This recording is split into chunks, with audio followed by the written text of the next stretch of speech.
ਬਹੁਤੀ ਦੇਰ ਤੱਕ ਲੋਕਾਂ ਨੂੰ ਇਹ ਬੜਾ ਵੱਡਾ ਭੁਲੇਖਾ ਰਿਹਾ ਕਿ ਜਿਹੜਾ ਜਦੋਂ ਮੇਰੀ ਅਰਥੀ ਉਠਾ ਕੇ ਚੱਲਣਗੇ ਮੇਰੇ ਯਾਰ ਸਭ ਹੁਮਾ ਕੇ ਚੱਲਣਗੇ ਸ਼ਿਵ ਕੁਮਾਰ ਬਟਾਲਵੀ ਜੀ ਅਸੀਂ ਗੀਤ ਪ੍ਰਕਾਸ਼ ਸਾਥੀ ਦਾ ਸੀ ਮਹਿਰਮ ਦਿਲਾਂ ਦੀ ਮਾਹੀ ਮੋੜੇਗਾ ਕਦਮ ਉਹ ਸਾਧੂ ਸਿੰਘ ਅੰਚਲ ਹੋਰਾਂ ਦਾ ਗੀਤ ਹੈ ਜੀ ਨਾ ਉਹਦੇ ਚ ਵੀ ਹੈ ਨਹੀਂ ਜੀ ਉਹਦੇ ਵੀ ਉਹ ਵੀ ਸ਼ਿਵ ਦੇ ਲੇਖੇ ਲੱਗਦਾ ਆਲਮ ਲੋਹਾਰ ਬਾਕਮਾਲ ਗਾਇਕ ਬਾਕਮਾਲ ਪਰਫਾਰਮੈਂਸ ਸੀ ਪਰ ਇੱਥੇ ਥੋੜਾ ਜਿਹਾ ਧੱਕਾ ਕਰ ਗਿਆ ਜਿਹੜਾ ਮੈਨੂੰ ਪਿੰਚ ਹੋਇਆ ਜੀ ਵੀ ਇਹ ਜੁਗਨੀ ਪਾਕਿਸਤਾਨ ਦੀ ਨਹੀਂ ਇਹ ਜੁਗਨੀ ਪੰਜਾਬੀਆਂ ਦੀ ਦੂਸਰੇ ਦੇ ਮੋਢੇ ਤੇ ਧਰ ਕੇ ਚਲਾਵਣ ਵਾਲਿਆ ਜੇ ਤੂੰ ਹਿੰਦੁਸਤਾਨ ਦਾ ਹਿੰਦੂ ਏ ਇੱਥੋਂ ਦੂਰ ਹੋ ਜਾ ਜੇ ਕੋਈ ਤੂੰ ਮੁਸਲਮਾਨ ਏ ਭੱਜ ਜਾ ਕਾਫੂਰ ਹੋ ਜਾ ਜੇ ਕੋਈ ਤੂੰ ਸਿੱਖ ਏ ਡੁੱਬ ਜਾ ਨਜ਼ਰ ਨਾ ਮੈਨੂੰ ਦੁੱਖ ਲੱਗਿਆ ਮੇਰੇ ਹਿੰਦੁਸਤਾਨ ਵਾਂਗੂ ਉਧਰ ਵੀ ਕਿਸੇ ਲੇਖ ਕਿਸੇ ਕਲਾਕਾਰ ਦੀ ਉਹ ਅਹਿਮੀਅਤ ਨਹੀਂ ਹੈ ਉਹ ਵਿਚਾਰੇ ਗਰੀਬੀ ਰੇਖਾ ਤੋਂ ਥੱਲੇ ਆਪਣੀ ਜ਼ਿੰਦਗੀ ਬਸ਼ਰ ਕਰਦੇ ਮੈਂ ਨਾਂ ਤਾਂ ਨਹੀਂ ਲਊਂਗਾ ਪਰ ਉਹਨਾਂ ਦੀ ਆਰਥਿਕ ਹਾਲਤ ਵੇਖ ਕੇ ਮੈਨੂੰ ਦੁੱਖ ਹੋਇਆ ਉਹਦੇ ਬੋਲ ਸੀ ਪਿੱਛੇ ਪਿੱਛੇ ਆਉਂਦਾ ਮੇਰੀ ਪੈੜ ਵੇਖਣਾ ਚੀਰੇ ਵਾਲਿਆ ਢੂੰਡ ਕੇ ਲਿਆਈ ਵੀ ਮੇਰਾ ਲੌਂਗ ਗੁਆਚਾ ਨਿਗਾਹ ਮਾਰਦਾ ਵੀ ਮੇਰਾ ਲੌਂਗ ਗੁਆਚਾ ਤਾਂ ਉਹਨੇ ਆਪਣੇ ਢੰਗ ਨਾਲ ਗਾਇਆ ਪਿੱਛੇ ਪਿੱਛੇ ਆਉਂਦਾ ਮੇਰੀ ਚਾਲ ਵੇਖਣਾ ਪੈੜ ਵੇਖਣਾ ਹੋਰ ਗੱਲ ਹੈ ਤੇ ਚਾਲ ਵੇਖਣਾ ਹੋਰ ਗੱਲ ਦੋਨਾਂ ਗੱਲਾਂ ਗੀਤ ਦੇ ਅਰਥ ਹੀ ਬਦਲ ਗਏ ਪਿੱਠੇ ਨੂੰ ਪਿੱਠਣ ਵਾਲਾ ਕੰਮ ਬਹੁਤ ਲੋਕ ਕਰ ਰਹੇ ਪਰ ਬਿਲਕੁਲ ਨਵਾਂ ਕੰਮ ਜਿਹੜਾ ਨਾ ਇੰਗਲੈਂਡ ਦੇ ਵਿੱਚ ਕਿਤੇ ਹੋਇਆ ਬਹੁਤ ਨਵਾਂ ਸੰਗੀਤ ਦੀ ਪਰੰਪਰਾ ਨਾ ਕੈਨੇਡਾ ਦੇ ਵਿੱਚ ਹੋਇਆ ਨਾ ਯੂਰਪ ਦੇ ਵਿੱਚ ਕੰਟਰੀ ਦੇ ਵਿੱਚ ਹੋਇਆ ਤੇ ਉਹ ਮਾਨਸਾ ਦੇ ਵਿੱਚ ਹੋ ਜਾਣਾ ਇਹ ਆਪਣੇ ਆਪ ਦੇ ਵਿੱਚ ਵਿਲੱਖਣ ਗੱਲ ਹੈ ਗੀਤਕਾਰਾਂ ਨੇ ਪੰਜਾਬੀ ਦਿਆਂ ਨੇ ਚੋਰੀ ਕੀਤੀ ਨਵੀਆਂ ਤਰਜ਼ਾਂ ਬਣ ਕੇ ਵੱਡੇ ਵੱਡੇ ਸਟਾਰ ਬਣ ਗਏ ਅਸ਼ੋਕ ਬਾਂਸਲ ਸਾਹਿਬ ਦੀ ਕਿਤਾਬ ਉਹਨਾਂ ਗੀਤਕਾਰਾਂ ਨੂੰ ਬੜੇ ਵੱਡੇ ਪੱਧਰ ਤੇ ਨੰਗਾ ਕਰਦੀ ਹੈ ਜਦੋਂ ਨਾ ਆਵਾਜ਼ ਕਿਸੇ ਮਾਧਿਅਮ ਚ ਕੈਦ ਹੋਣੀ ਸ਼ੁਰੂ ਹੋਈ ਜਿਹੜਾ ਪਹਿਲਾ ਰਿਕਾਰਡ ਕਹਿ ਲਓ ਆਪਾਂ ਪੰਜਾਬੀ ਜ਼ੁਬਾਨ ਚ ਤਵਾ ਕਹਿ ਲਓ ਉਹ ਜਿਸ ਮਟੀਰੀਅਲ ਦਾ ਬਣਦਾ ਸੀ ਉਹ ਸ਼ੀਲਕ ਕਹਿੰਦੇ ਮੈਨੂੰ ਲੱਗਦਾ ਕਿ ਜਿਸ ਤਰ੍ਹਾਂ ਦਾ ਕੰਮ ਯੂਨੀਵਰਸਿਟੀਆਂ ਦੇ ਵਿੱਚ ਹੋਣਾ ਚਾਹੀਦਾ ਸੀ ਉਹ ਅਸ਼ੋਕ ਨੇ ਕੀਤਾ ਪਹਿਲੀ ਗੱਲ ਤਾਂ ਇਹ ਜਿੰਨਾ ਕੰਮ ਅਸ਼ੋਕ ਨੇ ਕੀਤਾ ਮੈਨੂੰ ਲੱਗਦਾ ਯੂਨੀਵਰਸਿਟੀਆਂ ਉਹਨਾਂ ਕੰਮ ਨਹੀਂ ਕਰ ਸਕਦੀਆਂ ਅਸ਼ੋਕ ਆਪਣੇ ਆਪ ਵਿੱਚ ਜੇ ਪੜ੍ਹਨ ਵਾਲਾ ਲੱਭੇ ਤਾਂ ਇਹਦੇ ਵਿੱਚੋਂ 50-55 ਗੀਤ ਉਹ ਲੱਭਦੇ ਨੇ ਜਿਹੜੇ ਹੁਣ ਦੇ ਦੌਰ ਦੇ ਵਿੱਚ ਗਾਏ ਜਾ ਰਹੇ ਨੇ ਇਸ ਕਿਤਾਬ 'ਚ ਮੈਂ ਪਹਿਲਾਂ 20 ਗੀਤਕਾਰ ਨੇ 20 ਗੀਤਕਾਰਾਂ ਦੇ ਵਿੱਚੋਂ 10-12 ਗੀਤਕਾਰ ਤਾਂ ਅਜਿਹੇ ਨੇ ਜਿਹੜੇ ਬਿਲਕੁਲ ਹੀ ਉਹਦੇ ਚੱਕ ਵਾਂਗੂ ਥੱਲੇ ਨੇ ਜੀ ਜਿਹੜੀ ਪੰਜਾਬੀ ਜ਼ੁਬਾਨ ਹੈ ਪੰਜਾਬੀਆਂ ਦੀ ਇਹਦੇ ਨਾਲ ਨਾ ਤਾਂ ਹਿੰਦੂ ਦਾ ਕੋਈ ਮਸਲਾ ਨਾ ਸਿੱਖ ਦਾ ਮਸਲਾ ਨਾ ਪਾਕਿਸਤਾਨ ਦਾ ਮਸਲਾ ਨਾ ਹਿੰਦੁਸਤਾਨ ਦਾ ਮਸਲਾ ਜਦੋਂ ਵੀ ਕਿਤੇ ਕਾਮਰੇਡਾਂ ਦਾ ਕੋਈ ਜਲਸਾ ਹੁੰਦਾ ਉਹ ਗੀਤ ਗਾਏ ਜਾਂਦੇ ਨੇ ਪਰ ਉਹਨਾਂ ਜਲਸਿਆਂ 'ਚ ਉਸ ਗੀਤਕਾਰ ਦਾ ਨਾਮ ਨਹੀਂ ਲਿਆ ਜਾਂਦਾ ਤੇ ਸੰਤ ਰਾਮਦਾਸੀ ਨੂੰ ਬੱਚਾ ਜਾ ਗੁਰਦਾਸ ਰਾਮ ਆਲਮ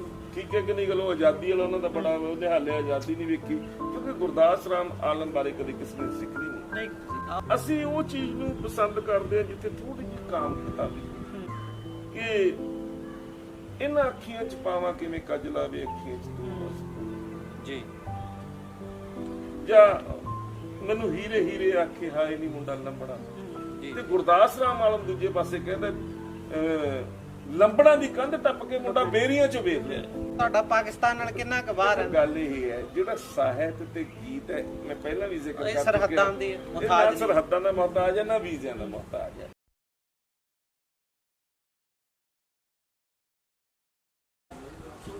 ਪੰਜਾਬ ਸਾਥ ਦੇਖ ਰਹੇ ਸਾਰੇ ਦਰਸ਼ਕਾਂ ਨੂੰ ਮੇਰੇ ਵੱਲੋਂ ਵਿਸ਼ਵਦੀਪ ਬਰਾੜ ਮਾਨਸਾ ਵੱਲੋਂ ਬਹੁਤ ਬਹੁਤ ਪਿਆਰ ਸਤਿਕਾਰ ਤੇ ਸਤਿ ਸ੍ਰੀ ਅਕਾਲ ਅੱਜ ਦੀ ਜਿਹੜੀ ਸੱਥ ਹੈ ਉਹ ਮਾਨਸਾ ਦੇ ਵਿਹੜੇ 'ਚ ਜੁੜੀ ਹੈ ਸਾਡੇ ਨਾਲ ਇਸ ਕਿਤਾਬ ਮਿੱਟੀ ਨੂੰ ਫਰੋਲ ਜੋਗੀਆ ਦੇ ਲੇਖਕ ਅਸ਼ੋਕ ਬਾਂਸਲ ਜੀ ਨੇ ਤੇ ਉਹਨਾਂ ਦੇ ਨਾਲ ਹੀ ਪ੍ਰੋਫੈਸਰ ਗੁਰਦੀਪ ਸਿੰਘ ਢਿੱਲੋਂ ਜੀ ਨੇ ਜਿਹੜੇ ਆਪਣੇ ਆਪ 'ਚ ਪੰਜਾਬੀ ਸਾਹਿਤ ਦੀ ਬਹੁਤ ਗੂੜ੍ਹ ਗਿਆਨ ਰੱਖਦੇ ਨੇ ਅੱਜ ਦਾ ਜਿਹੜਾ ਸਾਡੀ ਸੱਥ ਇੱਥੇ ਇਕੱਠੇ ਕਰਨ ਦਾ ਜਿਹੜਾ ਮਕਸਦ ਹੈ ਉਹ ਅਸ਼ੋਕ ਬਾਂਸਲ ਜੀ ਦੀ ਕਿਤਾਬ ਤੇ ਗੱਲਾਂ ਬਾਤਾਂ ਕਰਨੀਆਂ ਨੇ ਉਹਦੇ ਨਾਲ ਨਾਲ ਹੀ ਜਿਹੜਾ ਇਹਨਾਂ ਦੀ ਲਾਈਫ ਜਾਂ ਇਹਨਾਂ ਦੇ ਜਿਹੜੇ ਜ਼ਿੰਦਗੀ ਦੇ ਤਜਰਬੇ ਨੇ ਉਹਨਾਂ ਬਾਰੇ ਆਪਾਂ ਗੱਲ ਕਰਾਂਗੇ ਅਸ਼ੋਕ ਜੀ ਤੁਹਾਡਾ ਬਹੁਤ ਬਹੁਤ ਸਵਾਗਤ ਹੈ ਢਿੱਲੋਂ ਸਾਹਿਬ ਤੁਹਾਡਾ ਬਹੁਤ ਬਹੁਤ ਸਵਾਗਤ ਹੈ ਅੱਜ ਦੀ ਇਸ ਸੱਥ ਨੂੰ ਮਾਨਸਾ ਦੇ ਵਿਹੜੇ 'ਚ ਲਗਾਉਣਾ ਤੇ ਬਹੁਤ ਬਹੁਤ ਧੰਨਵਾਦ ਬਰਾੜ ਸਾਹਿਬ ਤੁਹਾਡਾ ਅਸ਼ੋਕ ਜੀ ਸਭ ਤੋਂ ਪਹਿਲਾਂ ਮਾਨਸਾ ਦੀ ਮਿੱਟੀ 'ਚੋਂ ਉੱਠ ਕੇ ਸੰਗੀਤਿਕ ਲਹਿਰ ਵੱਲ ਜਾਂ ਸੰਗੀਤ ਨਾਲ ਜੁੜਨਾ ਉਹ ਸਫ਼ਰ ਬਾਰੇ ਸਾਡੇ ਦਰਸ਼ਕਾਂ ਨੂੰ ਜਾਣਕਾਰੀ ਦਿਓ ਬੇਸਿਕਲੀ ਤਾਂ ਮਾਨਸਾ ਵੀ ਉਸੇ ਪੰਜਾਬ ਦਾ ਹੀ ਹਿੱਸਾ ਹੈ ਤੇ ਇਹ ਵੱਖਰੀ ਗੱਲ ਹੈ ਕਿ ਸਾਡਾ ਇੱਥੇ ਕਲਚਰ ਅਜੇ ਤੱਕ ਵੀ ਸੰਭਾਲਿਆ ਪਿਆ ਹੈ, ਜਿਹੜਾ ਬਾਕੀ ਜ਼ੋਨਾਂ ਦੇ ਵਿੱਚ ਮਾਡਰਨਾਈਜ਼ ਜੀ ਕੀ ਇਹ ਵੀ ਮਾਨਸਾ ਇੱਕ ਛੋਟਾ ਕਸਬਾ ਜਾਂ ਛੋਟਾ ਪਿੰਡ ਕਹਿ ਲਈਏ, ਬੇਸ਼ੱਕ ਅੱਜ ਜ਼ਿਲ੍ਹਾ ਵੀ ਬਣ ਗਿਆ, ਪਰ ਇਹਦੇ ਜਿਹੜੇ ਹਾਲਾਤ ਨੇ ਉਦਾਂ ਦੀ ਨੇ। ਜਦੋਂ ਮੈਂ ਆਪਣੇ ਸਮੇਂ ਦੀ ਗੱਲ ਕਰਾਂ ਤਾਂ ਉਸ ਵੇਲੇ ਸਾਡੇ 1 ਜਾਂ 2 ਸਿਨੇਮੇ ਹੁੰਦੇ ਸੀ, ਬਹੁਤਾ ਕੋਈ ਐਂਟਰਟੇਨਮੈਂਟ ਦਾ ਸੋਰਸ ਨਹੀਂ ਹੁੰਦਾ ਸੀ, ਉਦੋਂ ਰਿਕਾਰਡਾਂ ਦਾ ਸਮਾਂ ਸੀਗਾ, ਸਪੀਕਰਾਂ ਦੇ ਗੀਤ ਵੱਜਦੇ ਹੁੰਦੇ, ਤਾਂ ਮੇਰੇ ਕੋਲੇ ਉਹਨੇ ਤਾਂ ਉਹ ਹੈ ਨਹੀਂ ਸੀ ਕਿ ਮੈਂ ਸਿਨੇਮਾ ਵੇਖ ਸਕਾਂ। ਮੈਂ ਲਾਜ਼ਮੀ ਗੱਲ ਹੈ, ਮੇਰੇ ਕੰਨਾਂ ਦਾ ਰਸ ਉਹ ਗੀਤਾਂ ਵੱਲ ਹੋ ਗਿਆ ਤੇ ਰਿਕਾਰਡਾਂ ਵੱਲ ਹੋ ਗਿਆ, ਉਹ ਤੇ ਮੇਰਾ ਝੁਕਾਓ। ਇਹ ਝੁਕਾਅ ਤੁਹਾਡੇ ਬਾਰੇ ਜੇ ਜਿੰਨੇ ਕਿ ਦਰਸ਼ਕ ਜਾਣਦੇ ਨੇ ਉਹ ਇਹ ਜਾਣਦੇ ਆ ਕਿ ਤੁਹਾਡੀ ਪਹਿਲਾਂ ਇੱਕ ਮਿਊਜ਼ਿਕ ਦੀ ਦੁਕਾਨ ਸੀ ਜੀ। ਅੱਜ ਕੱਲ ਭਾਵੇਂ ਤੁਸੀਂ ਉਹ ਕੰਮ ਛੱਡ ਚੁੱਕੇ ਹੋ, ਪਰ ਉਸ ਸਫ਼ਰ ਦਾ ਇੱਕ ਵਪਾਰੀ ਦਾ ਇਸ ਸੰਗੀਤ ਨਾਲ ਉਸ ਸ਼ਿੱਦਤ ਨਾਲ ਜੁੜਨਾ ਕਿ ਉਹ ਪੰਜਾਬੀ ਦਰਸ਼ਕਾਂ ਨੂੰ, ਪੰਜਾਬੀ ਸਰੋਤਿਆਂ ਨੂੰ ਜਾਂ ਪੰਜਾਬੀ ਸੰਗੀਤ ਦੇ ਸ਼ਦਾਈਆਂ ਨੂੰ ਇੱਕ ਉਹ ਕਿਤਾਬ ਦੇ ਦੇ ਜਿਹੜੇ 'ਚ ਉਹਨੇ ਅਜਿਹੇ ਗੀਤਕਾਰਾਂ ਦੀ ਗੱਲ ਕੀਤੀ ਹੋਵੇ ਜਿਨ੍ਹਾਂ ਨੂੰ ਦੁਨੀਆ ਨੇ ਅਣਗੌਲਿਆਂ ਕੀਤਾ ਹੋਵੇ। ਉਹ ਸਫ਼ਰ ਕਿੱਦਾਂ ਦਾ ਰਿਹਾ? ਜਿਹੜਾ ਤੁਹਾਡਾ ਸਵਾਲ ਹੈ ਬਰਾੜ ਸਾਹਿਬ, ਉਹਦੇ ਪੱਖ ਕਾਫੀ ਨੇ। ਪਹਿਲੀ ਗੱਲ ਤੁਸੀਂ ਦੁਕਾਨ ਦੀ ਗੱਲ ਕੀਤੀ। ਜੀ ਦੁਕਾਨ ਮੇਰੀ ਨਹੀਂ ਸੀ, ਵੱਡੇ ਭਰਾ ਦੀ ਸੀ। ਵੱਡਾ ਭਰਾ ਉਸ ਵੇਲੇ ਰੇਡੀਓ ਹੁੰਦੀ ਜਾਂ ਰਿਕਾਰਡ ਪਲੇਅਰ ਹੁੰਦੀ, ਕੈਸਟ ਦੀ ਆਮਦ ਨਵੀਂ ਹੁੰਦੀ ਸੀ, ਤਾਂ ਜਿਹੜੇ ਰਿਕਾਰਡ ਵਾਲੇ ਗੀਤ ਸੀ ਉਹ ਕੈਸਟ ਤੇ ਟ੍ਰਾਂਸਫਰ ਕਰਦੇ, ਜਿਹਨੂੰ ਰੀਲ ਭਰਾਉਣ ਵਾਲਾ ਸਮਾਂ ਕਹਿੰਦੇ। ਜੀ ਜਦੋਂ ਦੁਕਾਨ ਦੇ ਉੱਤੇ ਮੈਂ ਵੀ ਉਹ ਰੀਲਾਂ ਭਰਦਾ ਰਹਾਂਗਾ, ਉਹ ਰਿਕਾਰਡਾਂ ਨਾਲ ਵੀ ਮੇਰਾ ਲਗਾਓ ਸੀਗਾ। ਉਹ ਜਦੋਂ ਕੈਸਟਾਂ ਆਉਣ ਲੱਗ ਪਈਆਂ, ਕੈਸਟਾਂ ਦੇ ਉੱਤੇ ਬਹੁਤ ਜ਼ਿਆਦਾ ਉਹਨਾਂ ਦੀ ਸੇਲ ਹੋਣ ਲੱਗ ਪਈ, ਤਾਂ ਰਿਕਾਰਡ ਵਾਲੇ ਗੀਤ ਕਈ ਥਾਂ ਤੇ ਰਿਕਾਰਡਾਂ ਤੇ ਹੀ ਮਰ ਗਏ, ਜਿਹੜੇ ਮੇਰੇ ਕੰਨੀ ਪਏ ਹੋਏ ਸੀਗੇ। ਤਾਂ ਮੇਰੀ ਤਲਾਸ਼ ਰਹਿੰਦੀ ਵੀ ਫਲਾਣਾ ਗੀਤ ਸੀ ਯਾਰ, ਕਿੱਧਰ ਗਿਆ ਉਹ ਕੈਸਟ। ਸਾਡੇ ਨਾਲ ਜਿੱਦਾਂ ਪ੍ਰੋਫੈਸਰ ਢਿੱਲੋਂ ਸਾਹਿਬ ਵੀ ਬੈਠੇ ਨੇ, ਇਹਨਾਂ ਨੇ ਪੰਜਾਬੀ ਸਾਹਿਤ ਤੇ ਇਹਨਾਂ ਦਾ ਕਾਫੀ ਕੰਮ ਹੈ। ਢਿੱਲੋਂ ਸਾਹਿਬ, ਮਿੱਟੀ ਨੂੰ ਫਰੋਲ ਜੋਗੀਆ ਜੋ ਅਣਮੁੱਲੇ ਗੀਤਕਾਰਾਂ ਦੀ ਗੱਲ ਕਰਦੀ ਆ, ਬਾਂਸਲ ਸਾਹਿਬ ਨੇ ਇੱਕ ਕਿਤਾਬ ਲਿਖੀ ਆ, ਬਹੁਤ ਲੰਬੀ ਇਹਨਾਂ ਦੀ ਰਿਸਰਚ ਆ, ਉਹ ਆਪਾਂ ਦਰਸ਼ਕਾਂ ਨਾਲ ਸਾਂਝੀ ਕਰਦੇ ਰਹਾਂਗੇ। ਤੁਸੀਂ ਇਸ ਕਿਤਾਬ ਨੂੰ ਸਾਹਿਤਕ ਪੱਖ ਤੋਂ ਕਿੱਦਾਂ ਲੈਂਦੇ? ਬਰਾੜ ਸਾਹਿਬ, ਗੱਲ ਇਸ ਤਰ੍ਹਾਂ ਹੈ ਕਿ ਮੈਨੂੰ ਲੱਗਦਾ ਕਿ ਜਿਸ ਤਰ੍ਹਾਂ ਦਾ ਕੰਮ ਯੂਨੀਵਰਸਿਟੀਆਂ ਦੇ ਵਿੱਚ ਹੋਣਾ ਚਾਹੀਦਾ ਸੀ ਉਹ ਅਸ਼ੋਕ ਨੇ ਕੀਤਾ। ਪਹਿਲੀ ਗੱਲ ਤਾਂ ਇਹ। ਦੂਸਰਾ, ਜਿੰਨਾ ਕੰਮ ਅਸ਼ੋਕ ਨੇ ਕੀਤਾ ਮੈਨੂੰ ਲੱਗਦਾ ਯੂਨੀਵਰਸਿਟੀਆਂ ਉਹਨਾਂ ਕੰਮ ਨਹੀਂ ਕਰ ਸਕਦੀਆਂ। ਅਸ਼ੋਕ ਆਪਣੇ ਆਪ ਦੇ ਵਿੱਚ ਯੂਨੀਵਰਸਿਟੀ ਹੈ ਜੀ ਜੀ, ਕਿਉਂਕਿ ਜਿਸ ਸ਼ਿੱਦਤ ਦੇ ਨਾਲ, ਜਿਸ ਇਸ਼ਕ ਦੇ ਨਾਲ ਮੈਨੂੰ ਲੱਗਦਾ ਕਿ ਅਸ਼ੋਕ ਕੰਮ ਕਰ ਸਕਦਾ ਮਾਨਸਾ ਦੇ ਵਿੱਚ। ਕੱਲ੍ਹ ਲੋਪਾ ਸਾਹਿਬ ਨੇ ਵੀ ਇਹ ਜ਼ਿਕਰ ਕਰਿਆ ਕਿ ਮੈਨੂੰ ਲੱਗਦਾ ਸੀ ਕਿ ਮੈਂ ਬਹੁਤ ਸਾਰੇ ਗੀਤਾਂ ਦਾ ਜਾਣਕਾਰ ਹਾਂ, ਪਰ ਅਸ਼ੋਕ ਵਾਸਤਾ ਉਸ ਤੋਂ ਵੀ ਅਗਾਂਹ ਮੈਨੂੰ ਲੱਗਦਾ ਜਾਣਦਾ। ਇਸ ਕਿਤਾਬ ਦੀ ਇੰਪੋਰਟੈਂਸ ਬਹੁਤ ਸਾਰੇ ਪੱਖਾਂ ਤੋਂ ਹੈ। ਪਹਿਲੀ ਗੱਲ ਤਾਂ ਇਹ ਕਿਤਾਬ ਇਸ ਤਰ੍ਹਾਂ ਦੀ ਹੈ ਕਿ ਜਿਹੜੇ ਭੁੱਲੇ ਵਿਸਰੇ ਗੀਤਕਾਰ ਨੇ, ਜਿਨ੍ਹਾਂ ਨੂੰ ਸਾਡੇ ਘੱਟੋ ਘੱਟ ਪੀੜ੍ਹੀ ਨਹੀਂ ਜਾਣਦੀ, ਅਸ਼ੋਕ ਉਹਨਾਂ ਨੂੰ ਲੈ ਕੇ ਆਇਆ। ਗਿਆਨ ਚੰਦ ਧਵਨ ਕੌਣ ਸੀ? ਮੈਨੂੰ ਲੱਗਦਾ ਕਿ ਜਿਸ ਤਰੀਕੇ ਨਾਲ ਗਿਆਨ ਚੰਦ ਧਵਨ ਨੂੰ ਅਸ਼ੋਕ ਨੇ ਲੱਭਿਆ, ਲੋਕ ਬਹੁਤ ਆਉਂਦੇ ਜਾਂਦੇ ਰਹਿਣਗੇ। ਇਸ ਤਰ੍ਹਾਂ ਅਸ਼ੋਕ ਕੋਈ ਲੱਭ ਨਹੀਂ ਸਕਦਾ, ਮੈਨੂੰ ਲੱਗਦਾ ਹੁੰਦਾ। ਜਿਸ ਤਰ੍ਹਾਂ ਉਹਨੇ ਅੱਗੋਂ ਪੇਸ਼ ਕਰਿਆ, ਇਹ ਵੀ ਇੱਕ ਆਪਣੀ ਤਰ੍ਹਾਂ ਦੀ ਵਾਰਤਕ ਦਾ ਨਮੂਨਾ ਹੈ। ਅਤੇ ਜਿਸ ਤਰ੍ਹਾਂ ਦੇ ਨੇ ਪੈਰਾਮੀਟਰ ਬਣਾਏ ਹੈ ਇਸ ਕਿਤਾਬ ਦੇ ਵਿੱਚ, ਮੈਨੂੰ ਆਪਣੇ ਆਪ ਦੇ ਵਿੱਚ ਇੱਕ ਵਿਲੱਖਣ ਲਿਖਤ ਲੱਗਦੀ ਹੈ, ਕਿਉਂਕਿ ਬਹੁਤ ਸਾਰੇ ਕੰਮ ਹੋ ਰਹੇ ਨੇ, ਉਹ ਪੀਠਣ ਵਾਲਾ ਕੰਮ ਬਹੁਤ ਲੋਕ ਕਰ ਰਹੇ ਨੇ, ਪਰ ਬਿਲਕੁਲ ਨਵਾਂ ਕੰਮ ਜਿਹੜਾ ਨਾ ਇੰਗਲੈਂਡ ਦੇ ਵਿੱਚ ਕਿਤੇ ਹੋਇਆ, ਬਹੁਤ ਨਵਾਂ ਸੰਗੀਤ ਦੀ ਪਰੰਪਰਾ, ਨਾ ਕੈਨੇਡਾ ਦੇ ਵਿੱਚ ਹੋਇਆ, ਨਾ ਯੂਰਪ ਦੇ ਕਿਸੇ ਕੰਟਰੀ ਦੇ ਵਿੱਚ ਹੋਇਆ, ਅਤੇ ਉਹ ਮਾਨਸਾ ਦੇ ਵਿੱਚ ਹੋ ਜਾਣਾ, ਇਹ ਆਪਣੇ ਆਪ ਦੇ ਵਿੱਚ ਵਿਲੱਖਣ ਗੱਲ ਹੈ। ਤਾਂ ਮੈਨੂੰ ਇਹ ਬਹੁਤ ਇੰਪੋਰਟੈਂਟ ਲੱਗਦੀ ਹੈ ਇਸ ਕਿਤਾਬ। ਤੁਹਾਡੀ ਨਜ਼ਰ 'ਚ ਮਤਲਬ ਬਹੁਤ ਜ਼ਿਆਦਾ ਸੰਭਾਲਣਯੋਗ ਇੱਕ ਕਾਰਜ ਆ ਜਿਹੜਾ ਉਹ ਬਾਂਸਲ ਸਾਹਿਬ ਨੇ ਕਰ ਦਿੱਤਾ। ਤੁਹਾਡੀ ਗੱਲ ਨੂੰ ਹੋਰ ਅੱਗੇ ਵਧਾਉਂਦੇ ਹੋਏ ਮੈਂ ਜਿੰਨਾ ਕੁ ਬਾਂਸਲ ਸਾਹਿਬ ਬਾਰੇ ਜਾਣਕਾਰੀ ਰੱਖਦਾ, ਬਾਂਸਲ ਸਾਹਿਬ ਬਾਰੇ ਇਹ ਕਿਹਾ ਜਾਂਦਾ ਹੈ ਕਿ ਇਹ ਵਿਸ਼ਵ 'ਚ ਜੇ ਪੰਜਾਬੀ ਸੰਗੀਤ ਹੈ ਤਾਂ ਉਹਦਾ ਆਪਣੇ ਆਪ 'ਚ ਇੱਕ ਇਨਸਾਈਕਲੋਪੀਡੀਆ ਹੈ। ਉਹ ਗੱਲ ਤੁਸੀਂ ਸਾਹਿਤ ਦੇ ਆਲੋਚਕ ਦੇ ਤੌਰ 'ਤੇ ਜਾਂ ਸਾਹਿਤ ਦੇ ਇੱਕ ਰੀਡਰ ਦੇ ਤੌਰ 'ਤੇ ਉਸ ਗੱਲ ਨੂੰ ਕਿੰਨਾ ਕੁ ਸਹੀ ਕਹਿੰਦੇ ਹੋ ਕਿ ਜੇ ਬਾਂਸਲ ਸਾਹਿਬ ਨੂੰ ਆਮ ਬੰਦਾ ਪੰਜਾਬੀ ਸੰਗੀਤ ਦਾ 1918 ਤੋਂ ਲੈ ਕੇ 2008 ਤੱਕ ਦਾ ਇਨਸਾਈਕਲੋਪੀਡੀਆ ਦਾ ਨਾਂ ਦਿੰਦਾ ਤਾਂ ਉਹ ਕਿੰਨਾ ਕੁ ਸਾਰਥਕ ਹੈ? ਬਿਲਕੁਲ ਸਾਰਥਕ ਹੈ। ਮੈਨੂੰ ਲੱਗਦਾ ਕਿ ਵਿਸ਼ਵ ਦੇ ਵਿੱਚ ਕਿਤੇ ਵੀ ਕੋਈ ਬੰਦਾ ਜਿਹਨੂੰ ਪੁਰਾਣੇ ਗੀਤ ਦੀ ਮੱਸ ਲੱਗਦੀ ਹੈ, ਸੁਣਨ ਦੀ ਉਹਨੂੰ ਇੱਛਾ ਜਾਗਦੀ ਹੈ, ਪੂਰੇ ਪੰਜਾਬ ਦਾ ਕੀ ਉਹ ਅਸ਼ੋਕ ਨੂੰ ਫੋਨ ਕਰਦਾ।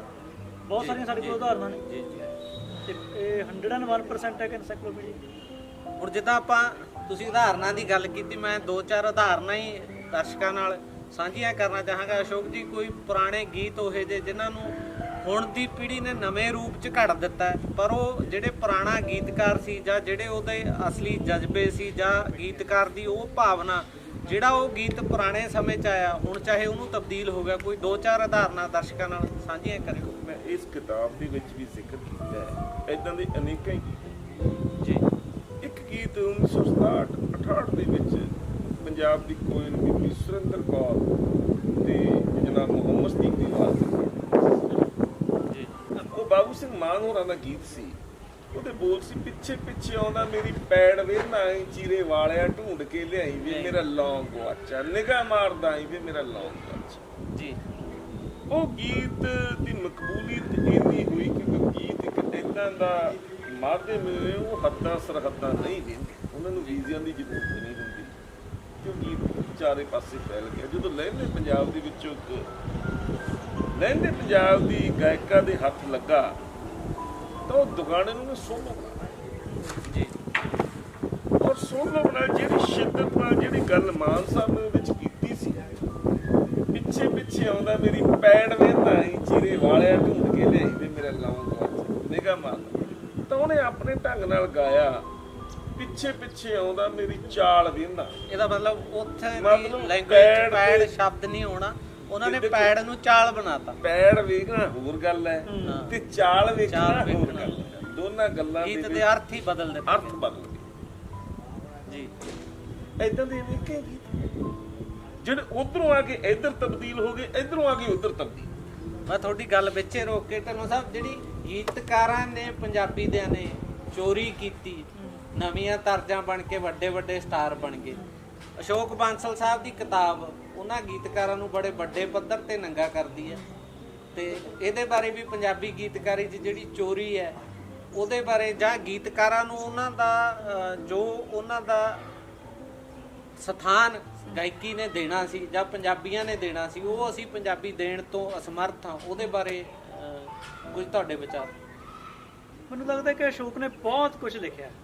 ਜੇ ਪੜ੍ਹਨ ਵਾਲਾ ਲੱਭੇ ਤਾਂ ਇਹਦੇ ਵਿੱਚੋਂ 50-55 ਗੀਤ ਉਹ ਲੱਭਦੇ ਨੇ ਜਿਹੜੇ ਹੁਣ ਦੇ ਦੌਰ ਦੇ ਵਿੱਚ ਗਾਏ ਜਾ ਰਹੇ ਨੇ ਜੀ। ਪਰ ਉਹ ਗੀਤ ਬੇਸਿਕਲੀ ਸਾਡੇ ਕੋਲੇ ਪਏ ਨੇ ਪਹਿਲਾਂ, ਜਾਂ ਤਾਂ ਉਹਨਾਂ ਦੀ ਤਰਜ਼ ਸਾਡੇ ਮਨ ਦੇ ਇੰਨੇ ਨੇੜੇ ਆ। ਬਹੁਤ ਸਾਰੇ ਤਾਂ ਗੀਤ ਹੀ ਇਸ ਤਰ੍ਹਾਂ ਦੇ ਨੇ ਕਿ ਉਹ ਪੂਰੇ ਦਾ ਪੂਰਾ ਗੀਤ ਹੀ ਹੁਣ ਦੇ ਦੌਰ 'ਚ ਗਾਇਆ ਜਾ ਰਿਹਾ। ਮੈਨੂੰ ਲੱਗਦਾ ਕਿ ਇਸ ਪੱਖ ਤੋਂ ਵੀ ਬਹੁਤ ਬਰਾੜ ਸਾਹਿਬ ਕਾਫੀ ਇੰਪੋਰਟੈਂਟ ਹੈ ਕਿਤਾਬ ਇਹ, ਜਿਹੜੇ ਨਵੇਂ ਦੌਰ ਦੇ ਵਿੱਚ ਨਵੀਂ ਤਰਜ਼, ਨਵੇਂ ਸ਼ਬਦ ਲਿਆ ਕੇ ਸਾਡੇ ਸਾਹਮਣੇ ਪਰੋਸੇ ਜਾ ਰਹੇ ਨੇ। ਐਕਚੁਅਲ ਦੇ ਵਿੱਚ ਸਾਡੇ ਕੋਲ ਪਹਿਲਾਂ ਪਏ ਹੋਏ ਨੇ ਮੈਨੂੰ ਪਰੰਪਰਾ ਦੇ ਵਿੱਚ, ਤੇ ਲੋਕ ਸਾਹਿਤ ਦੇ ਨੇੜੇ ਨੇ। ਮੈਨੂੰ ਲੱਗਦਾ ਇਹ ਵੀ ਇੱਕ ਗੱਲ ਹੈ ਕਿਉਂਕਿ ਲੋਕ ਸਾਹਿਤ ਦੇ ਨੇੜੇ ਹੋਣ ਕਰਕੇ ਉਹ ਸਾਡੇ ਮਨਾਂ ਦੇ ਵਿੱਚ ਚੜੇ ਹੋਏ ਨੇ। ਤੁਸੀਂ ਵੀ ਕੁਝ 2-4 ਉਦਾਹਰਨਾਂ ਦੇ ਵਿੱਚੋਂ ਹੋਰ ਦੇ ਦਿਓ। ਇਹਦੇ 'ਚ ਨਾ ਜਿਹੜਾ ਕਿਤਾਬ ਦਾ ਮੈਂ ਉਹ ਗੱਲ ਥੋੜੀ ਜਿਹੀ ਹੋਰ ਅੱਗੇ ਵਧਾਵਾਂ, ਅਸੀਂ ਜਦੋਂ ਗੀਤ ਸੁਣਦੇ ਆ, ਕੋਈ ਵੀ ਗੀਤ ਅਸੀਂ ਸੁਣ ਲਿਆ, ਉਹ ਗਾਇਕ ਸਾਡੀਆਂ ਅੱਖਾਂ ਅੱਗੇ ਆ ਜਾਂਦਾ, ਭਾਵੇਂ ਉਹਦਾ ਵੀਡੀਓ ਨਹੀਂ ਹੁੰਦਾ, ਉਹਨਾਂ ਗਾਉਣ ਵਾਲਾ ਉਹ ਸਾਰੇ ਸਾਡੇ ਸਾਹਮਣੇ ਆ ਜਾਂਦੇ। ਗੀਤਕਾਰ ਨੂੰ ਕਿਸੇ ਅਸੀਂ ਸਾਡੇ ਨਜ਼ਰਾਂ ਤੋਂ ਉੱਤੇ, ਫਿਰ ਜਿਹੜੇ ਗੀਤਕਾਰ ਬਾਰੇ ਸਾਡੇ ਦਿਮਾਗ ਦੇ ਵਿੱਚ ਮਿੱਥ ਹੁੰਦੀ ਹੈ, ਉਹ ਉਹੀ ਹੁੰਦੀ ਹੈ ਜਿਹੜੀ ਅਸੀਂ ਲੋਕਾਂ ਤੋਂ ਸੁਣਦੇ। ਬੇਸਿਕਲੀ ਗੀਤਕਾਰ ਦੇ ਅੰਦਰ ਜਾਣ ਦੀ ਕੋਈ ਕੋਸ਼ਿਸ਼ ਨਹੀਂ ਕਰਦਾ। ਇਸ ਕਿਤਾਬ 'ਚ ਮੈਂ ਪਹਿਲਾਂ 20 ਗੀਤਕਾਰ ਲਏ, 20 ਗੀਤਕਾਰਾਂ ਦੇ ਵਿੱਚੋਂ 10-12 ਗੀਤਕਾਰ ਤਾਂ ਅਜਿਹੇ ਨੇ ਜਿਹੜੇ ਬਿਲਕੁਲ ਹੀ ਉਹਦੇ ਚੱਕ ਵਾਂਗੂ ਥੱਲੇ ਨੇ ਜੀ। 8-10 ਗੀਤਕਾਰ ਏਦਾਂ ਦੇ ਵੀ ਹੈਗੇ ਹੈ ਜਿਨ੍ਹਾਂ ਨੂੰ ਆਮ ਲੋਕ ਜਾਣਦੇ ਹੈ ਜਾਂ ਪਹਿਲਾਂ ਵੀ ਉਹਨਾਂ ਬਾਰੇ ਲਿਖਿਆ। ਉਦਾਹਰਨ ਵਜੋਂ ਜੇ ਮੈਂ ਗੱਲ ਕਰਾਂ ਤਾਂ ਨੰਦ ਲਾਲ ਨੂਰਪੁਰੀ ਬਾਰੇ ਸਾਰੀ ਦੁਨੀਆ ਜਾਣਦੀ ਹੈ ਔਰ ਬੜਾ ਕੁਝ ਲਿਖਿਆ ਸਾਰੇ ਉਹਨਾਂ ਤੋਂ ਜਾਣ। ਹਾਂ, ਉਹ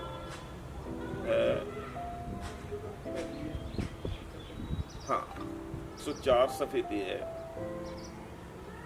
ਨੰਦ ਲਾਲ ਨੂਰਪੁਰੀ। ਜਦੋਂ ਨੰਦ ਲਾਲ ਨੂਰਪੁਰੀ ਦੀ ਗੱਲ ਕਰਦੇ ਆ, ਆਮ ਲੋਕਾਂ ਦੇ ਵਿੱਚ ਜੀ ਉਹ ਸ਼ਰਾਬ ਪੀਂਦਾ ਸੀ, ਉਹ ਖੂਹ 'ਚ ਛਾਲ ਮਾਰ ਕੇ ਮਰ ਗਿਆ ਜੀ। ਉਹ ਭੁੱਖਾ ਸੀ, ਉਹਨੂੰ ਮਤਲਬ ਇਹ ਪੰਜਾਬੀਆਂ ਦੀ ਫਿਤਰਤ ਹੈ ਕਿ ਚੰਗੇ ਬੰਦੇ ਦੇ ਵੀ ਜਿਹੜੇ ਮਾੜੇ ਪੱਖ ਨੇ ਉਹਨਾਂ ਨੂੰ ਵੱਧ ਉਜਾਗਰ ਕਰਨ ਦੀ ਆਦਤ ਹੈ। ਪਰ ਜਦੋਂ ਮੈਂ ਨੰਦ ਲਾਲ ਨੂਰਪੁਰੀ ਬਾਰੇ ਜਾਣਨਾ ਚਾਹਿਆ ਤਾਂ ਨਕਸ਼ਾ ਇੱਕ ਵੱਖਰਾ ਸੀ ਜੀ, ਕਿਉਂਕਿ ਭਗਤ ਸਿੰਘ ਹੋਰਾਂ ਦਾ ਸਮਕਾਲੀ ਸੀ ਜੀ। ਨਵੀਂ ਗੱਲ ਉਹਨਾਂ ਦਾ ਹਾਲ ਸੀ, ਉਦੋਂ ਉਹਦੇ ਦਿਮਾਗ ਦੇ ਵਿੱਚ ਇੱਕ ਤੜਪ ਸੀ ਇਸ ਦੇਸ਼ ਦੇਸ਼ ਦੀ ਆਜ਼ਾਦੀ ਜੀ ਉਹਦੇ ਮਨ ਸੁਪਨੇ ਸੰਜੋਏ ਸੀ। ਉਹਦੇ ਮਨ ਦੇ ਵਿੱਚ ਇੱਕ ਉਹ ਆਜ਼ਾਦੀ ਦਾ ਮਹਿਲ ਨੂੰ ਨਜ਼ਰ ਆਉਂਦਾ। ਖਿਆਲ ਜਾਂ ਸੁਪਨਾ ਜਦੋਂ ਗੀਤਕਾਰ ਸ਼ਾਇਰ ਤਾਂ ਸੀ, ਜੀ ਜਦੋਂ ਦੇਸ਼ ਆਜ਼ਾਦ ਹੋ ਗਿਆ, ਜਦੋਂ ਦੇਸ਼ ਆਜ਼ਾਦ ਹੋ ਗਿਆ ਉਹਨੂੰ ਉਹਦੇ ਸੁਪਨੇ ਪੂਰੇ ਹੁੰਦੇ ਨਹੀਂ ਦਿਖੇ। ਜਿਹੜਾ ਉਹਨੇ ਆਪਣੇ ਖਿਆਲਾਂ 'ਚੋਂ ਮਹਿਲ ਬਣਾਇਆ ਸੀ ਉਹ ਖੰਡਰ ਬਣਦਾ ਦਿਖਿਆ। ਉਹ ਤੋਂ ਬਰਦਾਸ਼ਤ ਨਹੀਂ, ਜੀ ਉਹ ਲਾਲਚੀ ਨਹੀਂ ਸੀ, ਉਹਨੂੰ ਪੈਸੇ ਦੀ ਭੁੱਖ ਨਹੀਂ ਸੀ। ਉਹਨੂੰ ਉਸ ਮਹਿਲ ਦੀਆਂ ਇੱਟਾਂ ਡਿੱਗਦੀਆਂ ਨਜ਼ਰ ਆਈਆਂ। ਆ ਉਹਦੀ ਵੇਖਿਆ ਜੀ ਉਹਦੇ ਚੋਂ ਕੁਝ ਬਰਤਾਂਤ ਕੋਈ ਵਿਸ਼ੇਸ਼ ਬਿਰਤਾਂਤ, ਜੋ ਹਾਂ, ਤੁਸੀਂ ਦੇਖੋ। ਸਾਂਝਾ ਕਰਨਾ ਚਾਹ। ਆ ਉਹਨਾਂ ਨੇ ਇੱਕ ਲਿਖਿਆ ਹੈ ਕਿ ਲਾਹੌਰ ਦੇ ਸ਼ਾਹੀ ਕਿਲੇ ਵਿੱਚ ਰਾਣੀ ਜਿੰਨਾ ਦੀ ਖੁੱਸੀ ਹੋਈ ਤਲਵਾਰ ਵੇਖ ਨੂਰਪੁਰੀ ਆਪਣੇ ਲੋਕਾਂ ਨੂੰ ਕਿੰਜ ਝੰਜੋੜਦਾ ਹੈ ਕਿ ਵੇਖਿਆ ਸ਼ਾਹੀ ਕਿਲਾ ਪੰਜਾਬ ਦੇ ਲਾਹੌਰ ਦਾ, ਖੂਨ ਜਿੱਥੇ ਉਛਲਦਾ ਸੀ ਗੁਜ਼ਰੇ ਹੋਏ ਦੌਰ ਦਾ। ਜਿੱਥੇ ਇੱਕ ਕਮਰੇ ਦੇ ਵਿੱਚ ਕੁਝ ਜੰਗ ਦੇ ਹਥਿਆਰ ਸੀ, ਕੋਲ ਇੱਕ ਪਈ ਲਟਕਦੀ ਸਹਿਮੀ ਹੋਈ ਤਲਵਾਰ ਸੀ। ਉਛਲ ਕੇ ਤਲਵਾਰ ਕਹਿੰਦੀ ਸੁਣ ਵੇ ਬੁਲਾਵਣ ਵਾਲਿਆ, ਦੂਸਰੇ ਦੇ ਮੋਢੇ ਤੇ ਧਰ ਕੇ ਚਲਾਵਣ ਵਾਲਿਆ, ਜੇ ਤੂੰ ਹਿੰਦੁਸਤਾਨ ਦਾ ਹਿੰਦੂ ਏ ਇੱਥੋਂ ਦੂਰ ਹੋ ਜਾ। ਜੇ ਕੋਈ ਤੂੰ ਮੁਸਲਮਾਨ ਏ ਭੱਜ ਜਾ ਕਾਫੂਰ ਹੋ ਜਾ। ਜੇ ਕੋਈ ਤੂੰ ਸਿੱਖ ਏ ਡੁੱਬ ਜਾ ਨਜ਼ਰ ਨਾ। ਰਹਿਣ ਦੇ ਨੰਗ ਧੜੰਗੀ ਮੇਰੇ ਤੇ ਨਾ ਪਾ ਪਰਦੇ ਪਾ। ਤੇਰੇ ਤੁਰੇ ਦੀ ਅਜੇ ਆਕੜ ਹੈ ਕਿਹੜੇ ਨਾਜ ਦੀ, ਤੇਰੇ ਮੰਦਰ ਵਿੱਚ ਅਜੇ ਹੈ ਆਰਤੀ ਕਿਹੜੇ ਸਾਜ ਦੀ। ਤੇਰੀ ਪੱਗ ਦੇ ਦਾਗ ਜੇ ਤੈਨੂੰ ਨਜ਼ਰ ਆਉਂਦੇ ਨਹੀਂ, ਗੀਤ ਆਜ਼ਾਦੀ ਦੇ ਤੇਰੇ ਦਿਲ ਰੁਬਾ ਗਾਉਂਦੇ ਨਹੀਂ। ਫਿਰ ਜਾਣ ਕੇ ਤੂੰ ਕਿਉਂ ਸਤਾਉਣਾ ਏ ਪਿਆ, ਇਹ ਸੁੱਤੀ ਨਾਗਰੀ ਨੂੰ ਕਿਉਂ ਜਗਾਉਣਾ ਏ। ਜੀ ਬਾਦ ਸਾਹਿਬ, ਤੁਹਾਡੀਆਂ ਗੱਲਾਂ ਚੋਂ ਇੱਕ ਗੱਲ ਜਿਹੜੀ ਨੂਰਪੁਰੀ ਸਾਹਿਬ ਦੀ ਆਈ ਉਹ ਇਹ ਆਈ ਕਿ ਉਹ ਭਗਤ ਸਿੰਘ ਹੋਰਾਂ ਦੇ ਸਮਕਾਲੀ ਸੀ। ਉਹ ਜੋ ਬਿੰਬ ਉਹਨਾਂ ਨੇ ਸਿਰਜੇ ਉਹ ਆਜ਼ਾਦੀ ਤੋਂ ਬਾਅਦ ਸਫਲ ਨਹੀਂ ਹੋਏ ਤਾਂ ਬੰਦੇ ਨੂੰ ਅੰਦਰੋਂ ਝੰਜੋੜਿਆ ਗਿਆ, ਤਾਂ ਬੰਦੇ ਦੇ ਹਾਲਾਤ ਬਦਲ ਗਏ।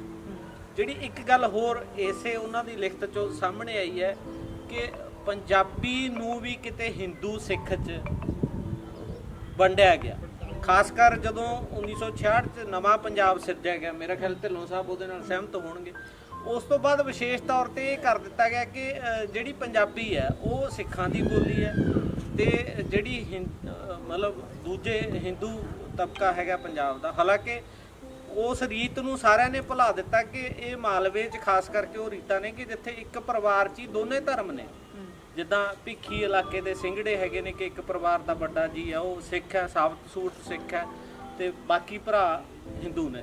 ਤੁਹਾਨੂੰ ਮਤਲਬ ਬਤੌਰ ਇੱਕ ਹਿੰਦੂ ਪਰਿਵਾਰ 'ਚੋਂ ਜਨਮ ਲੈ ਕੇ ਪੰਜਾਬੀ ਲਈ ਐਡਾ ਵੱਡਾ ਕੰਮ ਕਰਨ 'ਚ ਬਹੁਤ ਸਾਰੀਆਂ ਦਿੱਕਤਾਂ ਦਾ ਸਾਹਮਣਾ ਕਰਨਾ ਪਿਆ ਹੋਣਾ, ਕਿਉਂਕਿ ਜਿਹੜਾ ਉਹ ਇੱਕ ਬੁਰਾ ਵਕਤ ਸੀ ਖਾਸ ਕਰਕੇ ਉਸ ਟਾਈਮ 'ਚ। ਮਤਲਬ ਕਿਉਂਕਿ ਤੁਸੀਂ ਮਿਊਜ਼ਿਕ ਦੀ ਦੁਕਾਨ ਵੀ ਕਰਦੇ ਸੀ, ਤੁਹਾਡੇ ਕੋਲ ਬਹੁਤ ਸਾਰੇ ਬੰਦੇ ਆਉਂਦੇ ਜਾਂਦੇ ਵੀ ਰਹਿੰਦੇ ਸੀ।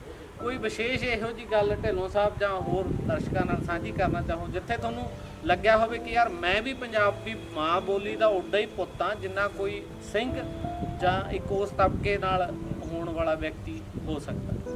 ਬਰਾੜ ਸਾਹਿਬ, ਇਹ ਨਜ਼ਰੀਆ ਮਤਲਬ ਮੈਂ ਇਹਨੂੰ ਇੱਕ ਸਿਆਸੀ ਨਜ਼ਰੀਆ ਹੀ ਕਹੂੰਗਾ, ਹੋਰ ਕੁਝ ਨਹੀਂ। ਮੇਰੇ ਸਾਰੀ ਉਪਜੀ ਮੇਰੇ ਤੇ ਜ਼ਿੰਦਗੀ 'ਚ ਸਿਆਸਤ ਕਦੇ ਭਾਰੂ ਨਹੀਂ ਹੋਈ। ਜਿੱਥੋਂ ਤੱਕ ਜਿਹੜਾ ਤੁਹਾਡਾ ਸਵਾਲ ਹੈ, ਜੇ ਸਵਾਲ ਦੀ ਹੋਰ ਗਹਿਰਾਈ 'ਚ ਜਾਈਏ ਤਾਂ ਜੇ ਪੰਜਾਬੀ ਦੇ ਵਿੱਚ ਆਪਾਂ ਬਲਵੰਤ ਗਾਰਗੀ ਦੀ ਗੱਲ ਕਰੀਏ, ਜੇ ਪੰਜਾਬੀ ਫਿਲਮਾਂ ਦੇ ਵਿੱਚ ਮਿਹਰ ਮਿੱਤਲ ਦਾ ਆਪਾਂ ਨਾਂ ਲਈਏ, ਜਿਹਦੇ ਆਉਣ ਨਾਲ ਭਰਤੀ ਤੇ ਤਾਲੀਆਂ ਹੁੰਦੀਆਂ ਸੀ, ਜੇ ਪੰਜਾਬੀ ਕਵਿਤਾ 'ਚ ਆਪਾਂ ਸ਼ਿਵ ਕੁਮਾਰ ਬਟਾਲਵੀ ਦਾ ਨਾਂ ਲਈਏ ਤਾਂ ਮੇਰੇ ਖਿਆਲ ਇਸ ਤੋਂ ਬਿਨਾਂ ਤਾਂ ਸਾਡੇ ਕੋਲ ਰਹੀ ਕੁਝ ਨਹੀਂ। ਜੀ ਬਿਲਕੁਲ। ਪਰ ਇਹ ਜਿਹੜਾ ਇਹ ਬਿੰਬ ਇਹ ਖਾਸ ਕਰਕੇ ਜਿਵੇਂ ਹੁਣ ਕਿਉਂਕਿ ਮੈਂ ਇਹਨਾਂ ਲਈ ਜੇ ਆਪਾਂ ਪੰਜਾਬ ਦੇ ਇਤਿਹਾਸ ਤੇ ਗੱਲ ਕਰੀਏ, ਖਾਸ ਕਰਕੇ ਕੁਝ ਮੀਡੀਆ ਵਰਗਾਂ ਦੀ ਇਹਨਾਂ ਨੇ ਉਹ ਬਿੰਬ ਸਿਰਜਿਆ, ਉਹਦੇ ਬਾਰੇ ਜ਼ਿਆਦਾ ਗੱਲ ਹਾਲਾਂਕਿ ਆਪਾਂ ਨਹੀਂ ਕਰਨੀ ਚਾਹਾਂਗੇ। ਅੱਜ ਆਪਾਂ ਸੰਗੀਤ ਤੇ ਹੀ ਗੱਲ ਕਰਦੇ ਹਾਂ। ਉਸ ਬਿੰਬ ਨੂੰ ਤੋੜਨ ਲਈ ਮੈਨੂੰ ਇਹ ਲੱਗਦਾ ਵੀ ਤੁਹਾਡੇ ਵਰਗੀਆਂ ਜਿਹੜੀਆਂ ਸ਼ਖਸੀਅਤਾਂ ਹੈਗੀਆਂ ਨੇ ਉਹਨਾਂ ਦਾ ਬਹੁਤ ਵੱਡਾ ਰੋਲ ਹੈ ਕਿ ਜਿਹੜੇ ਮਤਲਬ ਪੰਜਾਬੀ ਆ ਉਹ ਸਾਰਿਆਂ ਦੀ ਸਾਂਝੀ ਆ। ਉਹ ਪਾਕਿਸਤਾਨ ਦੇ ਹਿੰਦੂ ਦੀ ਵੀ ਆ, ਪਾਕਿਸਤਾਨ ਦੇ ਮੁਸਲਿਮ ਦੀ ਵੀ ਆ, ਪੰਜਾਬ ਦੇ ਹਿੰਦੂ ਸਿੱਖ ਤੇ ਬਾਕੀ ਸਾਰੇ ਫਿਰਕਿਆਂ ਦੀ ਵੀ ਆ। ਇਹਦੇ ਬਾਰੇ ਤੁਸੀਂ ਕੋਈ ਹੋਰ ਜਿਹੜਾ, ਕਿਉਂਕਿ ਤੁਹਾਡਾ ਜਿਹੜਾ ਰਾਬਤਾ ਹੈ ਉਹ ਪਾਕਿਸਤਾਨ ਵਾਲਿਆਂ ਨਾਲ ਵੀ ਉਨਾ ਹੈਗਾ, ਉਨਾ ਹਿੰਦੁਸਤਾਨ ਵਾਲਿਆਂ ਨਾਲ ਵੀ ਉਨਾ ਹੈਗਾ, ਤੇ ਤੁਹਾਡੇ ਵਿਦੇਸ਼ ਵਸਦੇ ਸਾਰੇ ਲੋਕਾਂ ਨਾਲ ਵੀ ਹੈ। ਤੁਹਾਡੇ ਕੋਈ ਦੇਖੋ ਬਰਾੜ ਸਾਹਿਬ, ਪੰਜਾਬ ਜਿਹੜੀ ਪੰਜਾਬੀ ਜ਼ੁਬਾਨ ਹੈ ਪੰਜਾਬੀਆਂ ਦੀ ਹੈ, ਇਹਦੇ ਨਾਲ ਨਾ ਤਾਂ ਹਿੰਦੂ ਦਾ ਕੋਈ ਮਸਲਾ ਹੈ, ਨਾ ਸਿੱਖ ਦਾ ਮਸਲਾ ਹੈ, ਨਾ ਪਾਕਿਸਤਾਨ ਦਾ ਮਸਲਾ ਹੈ, ਨਾ ਹਿੰਦੁਸਤਾਨ ਦਾ ਮਸਲਾ ਹੈ। ਜਿਹੜੀ ਪੰਜਾਬੀ ਹੈ ਉਹ ਪੰਜਾਬੀਆਂ ਦੀ ਹੈ, ਭਾਵੇਂ ਪਾਕਿਸਤਾਨ ਹੈ, ਭਾਵੇਂ ਉਹ ਹਿੰਦੁਸਤਾਨ ਹੈ, ਭਾਵੇਂ ਹਿੰਦੂ ਹੈ, ਭਾਵੇਂ ਸਿੱਖ ਹੈ। ਆਲਮ ਲੋਹਾਰ ਲੈਂਦੇ ਪੰਜਾਬ ਦਾ ਬਹੁਤ ਵੱਡਾ ਗਵਈਆ ਸੀ ਔਰ ਜੁਗਨੀ ਸਾਡਾ ਲੋਕ।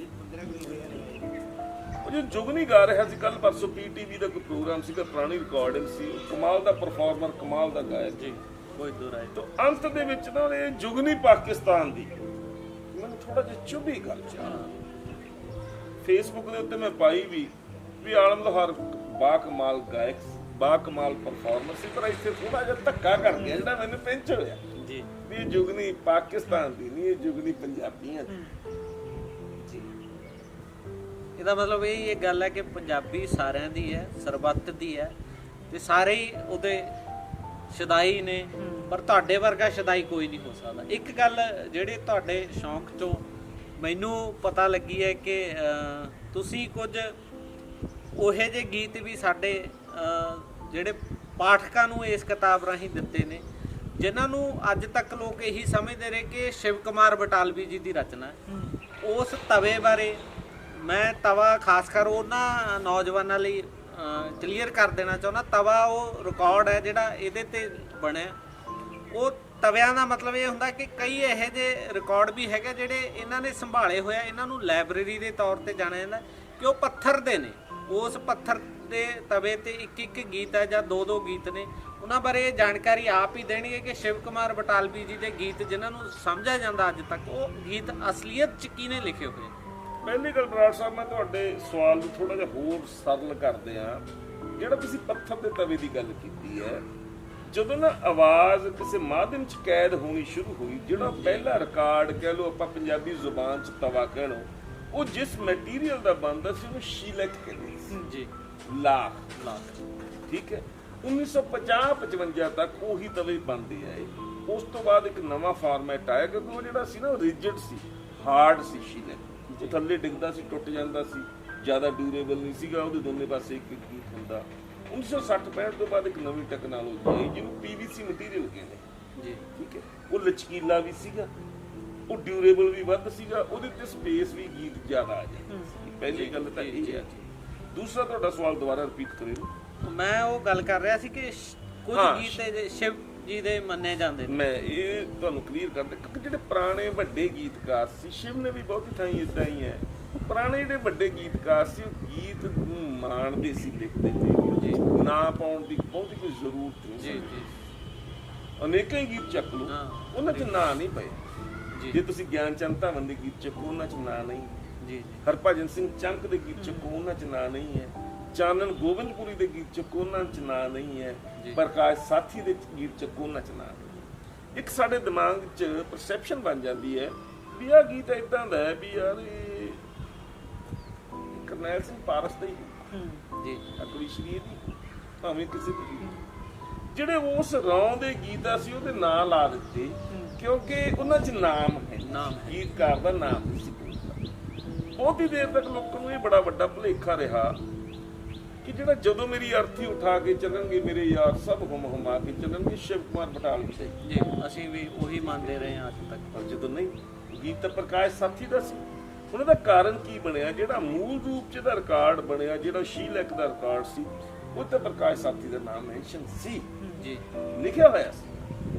ਜਦੋਂ ਰਿਕਾਰਡ ਨੂੰ ਕੈਸਟ ਫਾਰਮੈਟ ਦੇ ਵਿੱਚ ਆਇਆ ਤਾਂ ਉਹ ਸਾਰੇ ਗੀਤ ਇਕੱਠੇ ਕਰਕੇ ਆਸਾ ਸਿੰਘ ਮਸਤਾਨਾ ਦੇ ਪਾ ਦਿੱਤੇ, ਜਿਹਦੇ 'ਚ ਦੋ ਚਾਰ ਸ਼ਿਵ ਦੇ ਵੀ ਸੀਗੇ, ਉਹ ਸਾਰੇ ਸ਼ਿਵ ਦੇ ਬਣ ਗਏ। ਬਿਲਕੁਲ ਜੀ ਜੀ ਜੀ। ਇਸੇ ਤਰ੍ਹਾਂ ਹੀ ਇੱਕ ਹੋਰ ਗੀਤ ਬਾਰੇ ਬੜੀ ਚਰਚਾ ਚੱਲੀ, ਵੈਸੇ ਗੀਤ ਉਹਨਾਂ ਪੁਰਾਣਾ ਨਹੀਂ ਹੈ, ਸੁਰਿੰਦਰ ਕੌਰ ਹੋਰਾਂ ਨੇ ਗਾਇਆ ਸੀਗਾ, ਮਹਿਰਮ ਦਿਲਾਂ ਦੀ ਮਾਹੀ ਮੋੜੇਗਾ ਕਦਮ ਮੋੜੇਗਾ, ਉਹ ਸਾਧੂ ਸਿੰਘ ਅੰਚਲ ਹੋਰਾਂ ਦਾ ਗੀਤ ਹੈ ਜੀ ਜੀ। ਨਾ ਉਹਦੇ 'ਚ ਵੀ ਹੈ ਨਹੀਂਗਾ ਜੀ, ਉਹਦੇ ਵੀ ਉਹ ਵੀ ਸ਼ਿਵ ਦੇ ਲੇਖੇ ਲੱਗਦਾ ਜੀ। ਬਾਦ ਸਾਹਿਬ, ਹੁਣ ਜਦੋਂ ਇੱਕ ਦੌਰ ਦੀ ਗੱਲ ਚੱਲ ਪਈ ਹੈ, ਬਹੁਤ ਸਾਰੇ ਗੀਤਕਾਰਾਂ ਨੂੰ ਤੁਸੀਂ, ਮੇਰੇ ਖਿਆਲ 20 ਗੀਤਕਾਰ ਢਿੱਲੋਂ ਸਾਹਿਬ ਇਹਨਾਂ ਨੇ ਇਹਦੇ 'ਚ ਕਵਰ ਕੀਤੇ ਨੇ। ਇਹ ਗੀਤਕਾਰਾਂ ਨੂੰ ਸਿਲੈਕਟ ਕਰਨ ਦਾ ਕੋਈ ਵਕਫਾ ਜਾਂ ਕੋਈ ਪੀਰੀਅਡ ਤੁਸੀਂ ਸਿਲੈਕਟ ਕੀਤਾ, ਜਾਂ ਇਹ ਸਿਲੈਕਸ਼ਨ ਕਿੱਦਾਂ ਕੀਤੀ? ਜਦੋਂ ਮੈਂ ਕੰਮ ਕਰਨਾ ਸ਼ੁਰੂ ਕੀਤਾ, ਸ਼ਾਇਦ ਤੁਹਾਨੂੰ ਨਾ ਪਤਾ ਹੋਵੇ, ਮੈਂ 60 ਗੀਤਕਾਰਾਂ ਤੇ ਕੰਮ ਕਰ ਚੁੱਕਿਆ, ਜਿਹੜਾ ਜੀ ਖਤਮ ਹੋ ਚੁੱਕਾ। ਉਹ 60 ਤੋਂ ਬਿਨਾ ਵੀ ਮੈਂ ਕੀਤਾ ਹੋਇਆ 20 ਇਸ ਸੀ 20 ਇਹਦੇ ਚ 40 ਹੋਰ ਨੇ। ਤੁਹਾਡੀ ਪਹਿਲੀ ਕਿਤਾਬ 20 ਗੀਤਕਾਰਾਂ ਨੂੰ ਕਵਰ ਕਰਦੀ। ਜਦੋਂ ਮੈਂ ਬਾਕੀ ਕੰਮ ਕਰਨਾ ਸ਼ੁਰੂ ਕੀਤਾ ਤਾਂ ਉਹਦੇ ਵਿੱਚ ਮੈਂ ਨਵੇਂ ਗੀਤਕਾਰਾਂ, ਨਵੇਂ ਨਹੀਂ ਮਤਲਬ ਜਿਹੜੀ ਮੇਰੀ ਉਹ ਤੋਂ ਪਹਿਲਾਂ ਦੇ, ਜਿੱਦਾਂ ਬਾਬੂ ਸਿੰਘ ਮਾਨ, ਦਿਦਾਰ ਸੰਧੂ, ਮੈਂ ਉਹਨਾਂ ਤੇ ਵੀ ਕੀਤਾ। ਤਾਂ ਮੈਨੂੰ ਮਾਨ ਸਾਹਿਬ ਨੇ ਜਦੋਂ ਮੈਂ ਕੰਮ ਕੀਤਾ, ਮੈਂ ਉਹਨਾਂ ਨਾਲ ਗੱਲ ਕੀਤੀ, ਉਹ ਕਹਿੰਦੇ ਯਾਰ ਰਹਿਣ ਦੇ, ਤੂੰ ਮੈਨੂੰ ਛੱਡ, ਮੇਰੇ ਬਾਰੇ ਲਿਖਣ ਦੀ ਜ਼ਰੂਰਤ ਨਹੀਂ, ਮੇਰੇ ਬਾਰੇ ਬਹੁਤ ਲਿਖਿਆ ਗਿਆ, ਲੋਕ ਜਾਣਦੇ ਆ ਜਿੰਨਾ ਲੋਕਾਂ ਨੂੰ ਪਤਾ, ਤੂੰ ਉਹਨਾਂ ਬਾਰੇ ਗੱਲ ਕਰ ਜਿੰਨਾਂ ਬਾਰੇ ਕੋਈ ਜਾਣਦਾ ਨਹੀਂ। ਜੀ ਜੀ ਜਾਣਦਾ ਨਹੀਂ ਤਾਂ ਉਹ ਮੇਰੇ ਲਈ ਬੜਾ ਵੱਡਾ ਕੰਮ ਸੀਗਾ, ਔਖਾ ਕੰਮ ਸੀਗਾ ਜੀ। ਤੇ ਮੈਂ ਜਿਹੜਾ ਉਹ ਆਪਦਾ ਕ੍ਰਾਈਟੇਰੀਆ ਚੁਣਿਆ ਇਸ ਕਿਤਾਬ ਲਈ, ਸਨ 1900 ਤੋਂ ਲੈ ਕੇ 1938 ਤੱਕ ਜਿਹੜੇ ਪੰਜਾਬੀ ਦੇ ਗੀਤਕਾਰ ਪੈਦਾ ਹੋਏ, ਭਾਵੇਂ ਉਹ ਲਾਹੌਰ 'ਚ ਪੈਦਾ ਹੋਏ, ਭਾਵੇਂ ਪਿਸ਼ਾਵਰ 'ਚ ਪੈਦਾ ਹੋਏ, ਭਾਵੇਂ ਸਰਗੋਧੇ ਪੈਦਾ ਹੋਏ, ਭਾਵੇਂ ਅੰਬਾਲੇ ਪੈਦਾ ਹੋਏ, ਭਾਵੇਂ ਸ਼ਿਮਲੇ ਪੈਦਾ ਹੋਏ, ਤੇ ਭਾਵੇਂ ਅੰਮ੍ਰਿਤਸਰ ਪੈਦਾ ਹੋਏ, ਜੀ, ਪਰ ਵੰਡ ਤੋਂ ਬਾਅਦ ਉਹ ਚੜ੍ਹਦੇ ਪੰਜਾਬ 'ਚ ਮਕਬੂਲ ਹੋਏ ਜੀ। ਉਹਨਾਂ 'ਚ ਜਿਸਮਾਨੀ ਤੌਰ ਤੇ ਕੋਈ ਨਹੀਂ, ਉਹਨਾਂ ਦੇ ਗੀਤ ਇਸ ਫਿਜ਼ਾ 'ਚ ਗੂੰਜਦੇ। ਇੱਕ ਤੁਹਾਡੀ ਕਿਤਾਬ 'ਚੋਂ ਹੀ ਗੱਲ ਮੈਂ ਅੱਗੇ ਕਰਨ ਲੱਗਿਆ, ਇਹਦਾ ਮਤਲਬ ਇਹ ਹੈ ਵੀ 1938 ਤੱਕ ਦੇ ਜਿੰਨੇ ਗੀਤਕਾਰ ਪੁਰਾਣੇ ਆ ਉਹ ਤਕਰੀਬਨ ਇਸ ਕਿਤਾਬ ਰਾਹੀਂ ਅਸ਼ੋਕ ਜੀ ਨੇ ਆਪਾਂ ਨੂੰ ਦੇ ਦਿੱਤੇ ਨੇ। ਇੱਕ ਅਕਸਰ ਹੀ ਕਾਮਰੇਡਾਂ ਦੇ ਜਲਸਿਆਂ 'ਚ ਗੀਤ ਗਾਏ ਜਾਂਦੇ ਨੇ, ਬੜੇ ਮਕਬੂਲ ਨੇ, ਖਾਸ ਕਰ ਸੰਘਰਸ਼ਾਂ ਦੀ ਧਰਤੀ ਮਾਨਸਾ 'ਚ ਜਦੋਂ ਵੀ ਕਿਤੇ ਕਾਮਰੇਡਾਂ ਦਾ ਕੋਈ ਜਲਸਾ ਹੁੰਦਾ ਉਹ ਗੀਤ ਗਾਏ ਜਾਂਦੇ ਨੇ, ਪਰ ਉਹਨਾਂ ਜਲਸਿਆਂ 'ਚ ਉਸ ਗੀਤਕਾਰ ਦਾ ਨਾਮ ਨਹੀਂ ਲਿਆ ਜਾਂਦਾ। ਉਸ ਗੀਤਕਾਰ ਬਾਰੇ ਵੀ ਮੈਂ ਉਹਦਾ ਜ਼ਿਕਰ ਕੀਤਾ, ਸੰਤ ਰਾਮ ਉਦਾਸੀ ਨੂੰ ਬੱਚਾ ਬੱਚਾ ਜਾ। ਉਸ ਤੋਂ ਬਿਨਾਂ ਇੱਕ ਹੋਰ ਜਿਹੜੇ ਜਲੰਧਰ ਗੁਰਦਾਸ ਰਾਮ ਆਲਮ, ਠੀਕ ਹੈ ਕਿ ਨਹੀਂ ਗੱਲ, ਉਹ ਆਜ਼ਾਦੀ ਵਾਲਾ ਉਹਨਾਂ ਦਾ ਬੜਾ, ਉਹਨੇ ਹਾਲੇ ਆਜ਼ਾਦੀ ਨਹੀਂ ਵੇਖੀ, ਕਿਉਂਕਿ ਗੁਰਦਾਸ ਰਾਮ ਆਲਮ ਬਾਰੇ ਕਦੇ ਕਿਸੇ ਨੇ ਜ਼ਿਕਰ ਹੀ ਨਹੀਂ। ਆਓ ਬਹੁਤ ਛੋਟੀ ਜੀ ਜਾਣਕਾਰੀ, ਬਹੁਤ ਵੱਡੇ ਗੀਤਕਾਰ ਸੀ, ਮੈਂ ਕਿਸੇ ਦੀ ਆਲੋਚਨਾ ਨਹੀਂ ਕਰਦਾ, ਮਤਲਬ ਅਸੀਂ ਉਹ ਚੀਜ਼ ਨੂੰ ਪਸੰਦ ਕਰਦੇ ਆ ਜਿੱਥੇ ਥੋੜੀ ਜਿਹੀ ਕਾਮ ਕਿਤਾਬੀ ਜੀ, ਕਿਉਂਕਿ ਨਹੀਂ ਗੱਲ ਉਹ ਸਾਡੇ ਸਾਹਮਣੇ ਆ ਜਾਂਦੀ ਹੈ ਦਿਖ ਰੂਪ ਜਾਂ ਅਦਿਖ ਰੂਪ ਦੇ ਵਿੱਚ। ਹੁਣ ਏਦਾਂ ਦਾ ਇੱਕ ਗੀਤ ਹੈ ਕਿ ਇਹਨਾਂ ਅੱਖੀਆਂ 'ਚ ਪਾਵਾਂ ਕਿਵੇਂ ਕੱਜਲਾ ਵੇ ਅੱਖੀਆਂ 'ਚ ਤੂੰ ਜੀ, ਜਾਂ ਮੈਨੂੰ ਹੀਰੇ ਹੀਰੇ ਆਖੇ ਹਾਏ ਨੀ ਮੁੰਡਾ ਲੰਬੜਾ। ਤੇ ਗੁਰਦਾਸ ਰਾਮ ਆਲਮ ਦੂਜੇ ਪਾਸੇ ਕਹਿੰਦਾ ਲੰਬੜਾਂ ਦੀ ਕੰਧ ਟੱਪ ਕੇ ਮੁੰਡਾ ਬੇਰੀਆਂ 'ਚੋਂ ਵੇਖ ਲਿਆ ਜੀ, ਉਹਦੀ ਗੱਲ ਹੀ ਨਹੀਂ ਕੀਤੀ ਕਿਸੇ। ਬਿਲਕੁਲ ਇਦਾਂ ਹੀ ਇੱਕ ਅਸੀਂ ਤੁਹਾਡੇ ਬਾਰੇ ਹੋਰ ਸੁਣਿਆ ਕਿ ਤੁਸੀਂ ਇੰਡੀਆ ਬੈਠੇ ਹੋਏ ਪਾਕਿਸਤਾਨ ਦੇ ਕਈ ਜਿਹੜੇ ਗੀਤਕਾਰ ਬਹੁਤ ਵਧੀਆ ਲਿਖਦੇ ਆ, ਉਹਨਾਂ ਨੂੰ ਵੀ ਕਾਫੀ ਵੱਡੇ ਪੱਧਰ ਤੇ ਤੁਹਾਡੀ ਲਿਖਤ ਕਰਕੇ ਉਹਨਾਂ ਨੂੰ ਪਹੁੰਚਾ ਚੁੱਕਿਓ। ਮੈਂ ਬਿਨਾਂ ਨਾਮ ਲਏ ਵੀ ਤੁਸੀਂ ਉਹਨਾਂ ਬਾਰੇ ਦੱਸ ਸਕਦੇ ਹੋ ਕਿ ਕਿਹੜੇ, ਕਿਉਂਕਿ ਤੁਹਾਡਾ ਪਾਕਿਸਤਾਨ ਨਾਲ ਕਿੰਨਾ ਕੁ ਵਾਰ ਹੈ। ਗੱਲ ਇਹ ਹੈ ਜਿਹੜਾ ਸਾਹਿਤ ਤੇ ਗੀਤ ਹੈ, ਮੈਂ ਪਹਿਲਾਂ ਵੀ ਜ਼ਿਕਰ ਕਰ ਸਰਹੱਦਾਂ ਦੀ ਮੁਹਤਾਜ, ਸਰਹੱਦਾਂ ਦਾ ਮੁਹਤਾਜ ਹੈ ਨਾ ਵੀਜ਼ਿਆਂ ਦਾ ਮੁਹਤਾਜ ਹੈ। ਜੇ ਗੀਤ ਕੋਈ ਪਾਕਿਸਤਾਨ ਦਾ ਮੈਨੂੰ ਚੰਗਾ ਲੱਗਦਾ, ਕਵਿਤਾ ਮੈਨੂੰ ਚੰਗੀ ਲੱਗਦੀ, ਮੇਰੇ ਅੰਦਰ ਸਮੋ ਜਾਂਦੀ ਹੈ, ਮੈਂ ਉਹਦੇ ਬਾਰੇ ਸਰਚ ਕਰਦਾ ਕਿੱਥੋਂ ਦਾ ਕੀ ਹੈ, ਤਾਂ ਲਾਜ਼ਮੀ ਗੱਲ ਹੈ ਅੱਜ ਦਾ ਜਿਹੜਾ ਯੁੱਗ ਹੈ ਇੰਟਰਨੈਟ ਦਾ ਯੁੱਗ, 5 ਮਿੰਟਾਂ ਦੇ ਵਿੱਚ ਬੰਦਾ ਲੱਭ ਜਾਂਦਾ ਹੈਗਾ, ਸਮਝੇ ਕਿ ਨਹੀਂ। ਮੈਂ ਇੱਕ ਸ਼ਾਇਰ ਇਦਾਂ ਦਾ ਸੀ, ਮੈਨੂੰ ਬਹੁਤ ਪਸੰਦ ਸੀ, ਜਦੋਂ ਦੀ ਦਿੱਖ ਮੈਂ ਵੇਖੀ ਮੈਨੂੰ ਲੱਗਿਆ ਵੀ ਕਿਤੇ ਅਮਰੀਕਾ, ਕੈਨੇਡਾ ਜਾਂ ਇੰਗਲੈਂਡ ਦਾ ਰਹਿਣਾ। ਚਲੋ ਸਾਹਿਬ ਗੱਲ ਨੋਟ ਕਰਨ ਵਾਲੀ ਹੈ। ਉਹਨੇ ਕਵਿਤਾ ਬੋਲੀ ਪੰਜਾਬੀ ਜ਼ੁਬਾਨ ਤੇ, ਉਹਦੇ 'ਚ ਸ਼ਿਵ ਦਾ ਵੀ ਨਾਮ ਆਉਂਦਾ ਸੀ, ਉਹਦੇ 'ਚ ਬਾਹੂ ਦਾ ਵੀ ਨਾਮ ਆਉਂਦਾ ਸੀ, ਉਹਦੇ 'ਚ ਬੁੱਲੇ ਦਾ ਵੀ ਨਾਮ ਆਉਂਦਾ ਸੀ, ਸ਼ੇਅਰ ਵੀ ਕਰੀ, ਉਹਦੇ 'ਚ ਬਾਬੇ ਨਾਨਕ ਦਾ ਵੀ ਨਾਮ ਆਉਂਦਾ ਸੀ। ਜਦੋਂ ਦਾ ਵੇ ਆਫ ਟਾਕਿੰਗ, ਉਹਦੀ ਐਕਸਪ੍ਰੈਸ਼ਨ, ਉਹਦੀ ਪ੍ਰੈਜੈਂਟੇਸ਼ਨ ਵੀ ਵੇਖੀ ਤਾਂ ਬਹੁਤ ਵੱਡੀ ਸੀ। ਮੈਂ ਉਹਨਾਂ ਨਾਲ ਲੱਭ ਲਿਆ, ਉਹਨਾਂ ਨੂੰ ਲੱਭ ਕੇ ਜਦੋਂ ਉਹਨਾਂ ਨਾਲ ਗੱਲ ਕੀਤੀ ਤਾਂ ਪਾਕਿਸਤਾਨ ਦਾ ਇੱਕ ਸ਼ਹਿਰ ਹੈ ਸਮੁੰਦਰੀ, ਕਸਬਾ ਹੈ ਸਮੁੰਦਰੀ। ਮੈਂ ਉਹਨਾਂ ਨੂੰ ਪੁੱਛਿਆ ਜੀ ਤੁਸੀਂ ਕਿੱਥੇ ਰਹਿੰਦੇ ਹੋ, ਕਹਿੰਦੇ ਸਮੁੰਦਰੀ ਰਹਿੰਦੇ ਆ। ਤਾਂ ਮੈਨੂੰ ਦੁੱਖ ਲੱਗਿਆ, ਮੇਰੇ ਹਿੰਦੁਸਤਾਨ ਵਾਂਗੂ ਉਧਰ ਵੀ ਕਿਸੇ ਲੇਖ, ਕਿਸੇ ਕਲਾਕਾਰ ਦੀ ਉਹ ਅਹਿਮੀਅਤ ਨਹੀਂ ਹੈ। ਉਹ ਵਿਚਾਰੇ ਗਰੀਬੀ ਰੇਖਾ ਤੋਂ ਥੱਲੇ ਆਪਣੀ ਜ਼ਿੰਦਗੀ ਬਸ਼ਰ ਕਰਦੇ ਜੀ। ਮੈਂ ਨਾਂ ਤਾਂ ਨਹੀਂ ਲਊਂਗਾ, ਪਰ ਉਹਨਾਂ ਦੀ ਆਰਥਿਕ ਹਾਲਤ ਵੇਖ ਕੇ, ਉਹਨਾਂ ਦਾ ਕੰਮ ਕਾਜ ਦੇਖ ਕੇ, ਹਾਲਾਂਕਿ ਕੰਮ ਕੋਈ ਵੀ ਛੋਟਾ ਵੱਡਾ ਨਹੀਂ ਹੁੰਦਾ, ਮੈਨੂੰ ਦੁੱਖ ਹੋਇਆ। ਮੈਂ ਲਿਖਿਆ ਉਹਦਾ ਜੀ। ਸੋ ਇਹਦਾ ਮਤਲਬ ਇਹ ਹੈ ਵੀ ਜਿਹੜੇ ਜਿੱਦਾਂ ਤੁਸੀਂ ਨਵੇਂ ਦੌਰ ਦੇ ਵੀ ਗੀਤਕਾਰਾਂ ਨੂੰ ਪਾਕਿਸਤਾਨ ਦੇ ਨਾਲ ਜੁੜੇ ਹੋਏ ਹੋ, ਮੈਂ ਜਾਂ ਢਿੱਲੋਂ ਸਾਹਿਬ ਅਸੀਂ ਖਾਸ ਕਰਕੇ ਤੁਹਾਡੇ ਤੋਂ ਇਹ ਆਸ ਕਰਦੇ ਹਾਂ ਕਿ ਜਿਹੜੀ ਹੁਣ 1938 ਤੋਂ ਲੈ ਕੇ ਜਿਹੜੇ ਅਗਲੇ 30 ਸਾਲਾਂ ਦਾ ਪੀਰੀਅਡ ਹੈ, ਉਹ ਤੁਹਾਡੀ ਕਿਤਾਬ ਦਾ ਪਾਰਟ 2 ਆਊਗਾ। ਬਿਲਕੁਲ ਪਾਰਟ 2 ਆਊਗਾ। ਜੇ ਤੁਸੀਂ ਨਵੇਂ ਗੀਤਕਾਰਾਂ ਦੀ ਗੱਲ ਕਰਦੇ ਹੋ, ਨਵੇਂ ਗੀਤਕਾਰ ਬਹੁਤ ਅੱਛਾ ਲਿਖਦੇ, ਜੇ ਅੱਛਾ ਲਿਖਦੇ ਤਾਂ ਹੀ ਹੁਣ ਦੀ ਜਨਰੇਸ਼ਨ ਨੂੰ ਪਸੰਦ, ਪਰ ਮੈਂ ਉਹਦੇ ਯੋਗ ਨਹੀਂ। ਮੇਰਾ ਇੱਕ ਸਮਾਂ ਸੀ, ਮੈਂ ਤੁਹਾਨੂੰ ਇੱਕ ਬੜੀ ਹਾਸੇ ਦੀ ਗੱਲ ਦੱਸਦਾ ਵੀ ਮੈਨੂੰ ਤਾਂ ਅੱਜ ਤੋਂ 2-2.5 ਮਹੀਨੇ ਪਹਿਲਾਂ ਪਤਾ ਲੱਗਿਆ ਵੀ ਪਲਾਜੋ ਕੀ ਹੁੰਦਾ ਹੈ। ਵੀ ਜਿਹੜਾ ਕੁੜੀਆਂ ਪਜਾਮਾ ਜਿਹਾ ਪਾਉਂਦੀਆਂ, ਠੀਕ ਹੈ। ਜੇ ਇਹਨਾਂ ਮੁੰਡਿਆਂ ਨੂੰ ਕਹਿ ਦਈਏ ਵੀ ਘੱਗਰੇ ਦੀ ਲਾਉਣ ਭਿੱਜ ਗਈ ਤੇ ਇਹਨਾਂ ਨੂੰ ਘੱਗਰੇ ਦੀ ਲਾਉਣ ਦਾ ਨਹੀਂ ਪਤਾ, ਠੀਕ ਹੈ ਕਿ ਨਹੀਂ ਗੱਲ। ਇੱਕ ਸਮੇਂ ਦਾ ਗੈਪ ਹੈਗਾ ਤੇ ਉਹਦੇ ਕਰਕੇ ਮੈਂ ਗੱਲ ਨਹੀਂ ਕਰ ਸਕਦਾ ਕਿ ਮੈਨੂੰ ਸਮਝ ਨਹੀਂ ਆਉਂਦੀ, ਮੇਰੀ ਸਮਝ ਥੋੜੀ ਹੈ ਜੀ ਸੀਮਤ ਹੈ। ਤੇ ਬੰਸ ਸਾਹਿਬ, ਤੁਹਾਡੀ ਜ਼ਿੰਦਗੀ ਦਾ ਇੱਕ ਹੋਰ ਪੱਖ ਵੀ ਹੈ ਜਿਹੜਾ ਸਾਰਿਆਂ ਨੂੰ ਪਤਾ ਹੀ ਹੈ। ਬਹੁਤ ਸਾਰੇ ਗਾਇਕ ਪੰਜਾਬੀ ਦੇ ਵੀ ਤੁਸੀਂ ਪੰਜਾਬੀ ਸੰਗੀਤ ਨੂੰ ਦਿੱਤੇ ਨੇ। ਮੈਂ ਨਾਂ ਨਹੀਂ ਲੈਣਾ ਚਾਹੁੰਦਾ ਕਿਉਂਕਿ ਅਕਸਰ ਜਦੋਂ ਸਟਾਰ ਬਣ ਜਾਂਦੇ ਆ ਉਹ ਫਿਰ ਪ੍ਰੋਡਿਊਸਰ ਜਾਂ ਪ੍ਰੈਜ਼ੈਂਟਰ ਨੂੰ ਛੱਡ ਦਿੰਦੇ ਨੇ। ਜਿਹੜੀ ਇਹ ਚਿਣਗ ਹੈ, ਖਾਸ ਕਰਕੇ ਉਸ ਚਿਣਗ ਨੂੰ ਮੈਂ ਉੱਥੇ ਜੇ ਲੈ ਕੇ ਜਾਵਾਂ ਕਿ ਜਦੋਂ ਅਸ਼ੋਕ ਨੂੰ ਕੋਈ ਤਵਾ ਲੱਭਦਾ ਜਿਹੜਾ ਦੁਰਲੱਭ ਹੈ ਤਾਂ ਅਸ਼ੋਕ ਕਿਸ ਹੱਦ ਤੱਕ ਜਾ ਸਕਦਾ, ਉਹਦੇ ਬਾਰੇ ਢਿੱਲੋਂ ਸਾਹਿਬ ਇਹ ਆਪੇ ਹੀ ਜਾਣਕਾਰੀ ਦੇ ਦੇਣ। ਤੁਸੀਂ ਤੁਹਾਨੂੰ ਪਤਾ ਹੈ ਉਹ ਗੱਲ। ਮੇਰਾ ਦਰਸ਼ਕੋ, ਮੈਂ ਤੁਹਾਡੇ ਨਾਲ ਇੱਕ ਗੱਲ ਸ਼ੇਅਰ ਕਰਨੀ ਚਾਹਾਂਗਾ।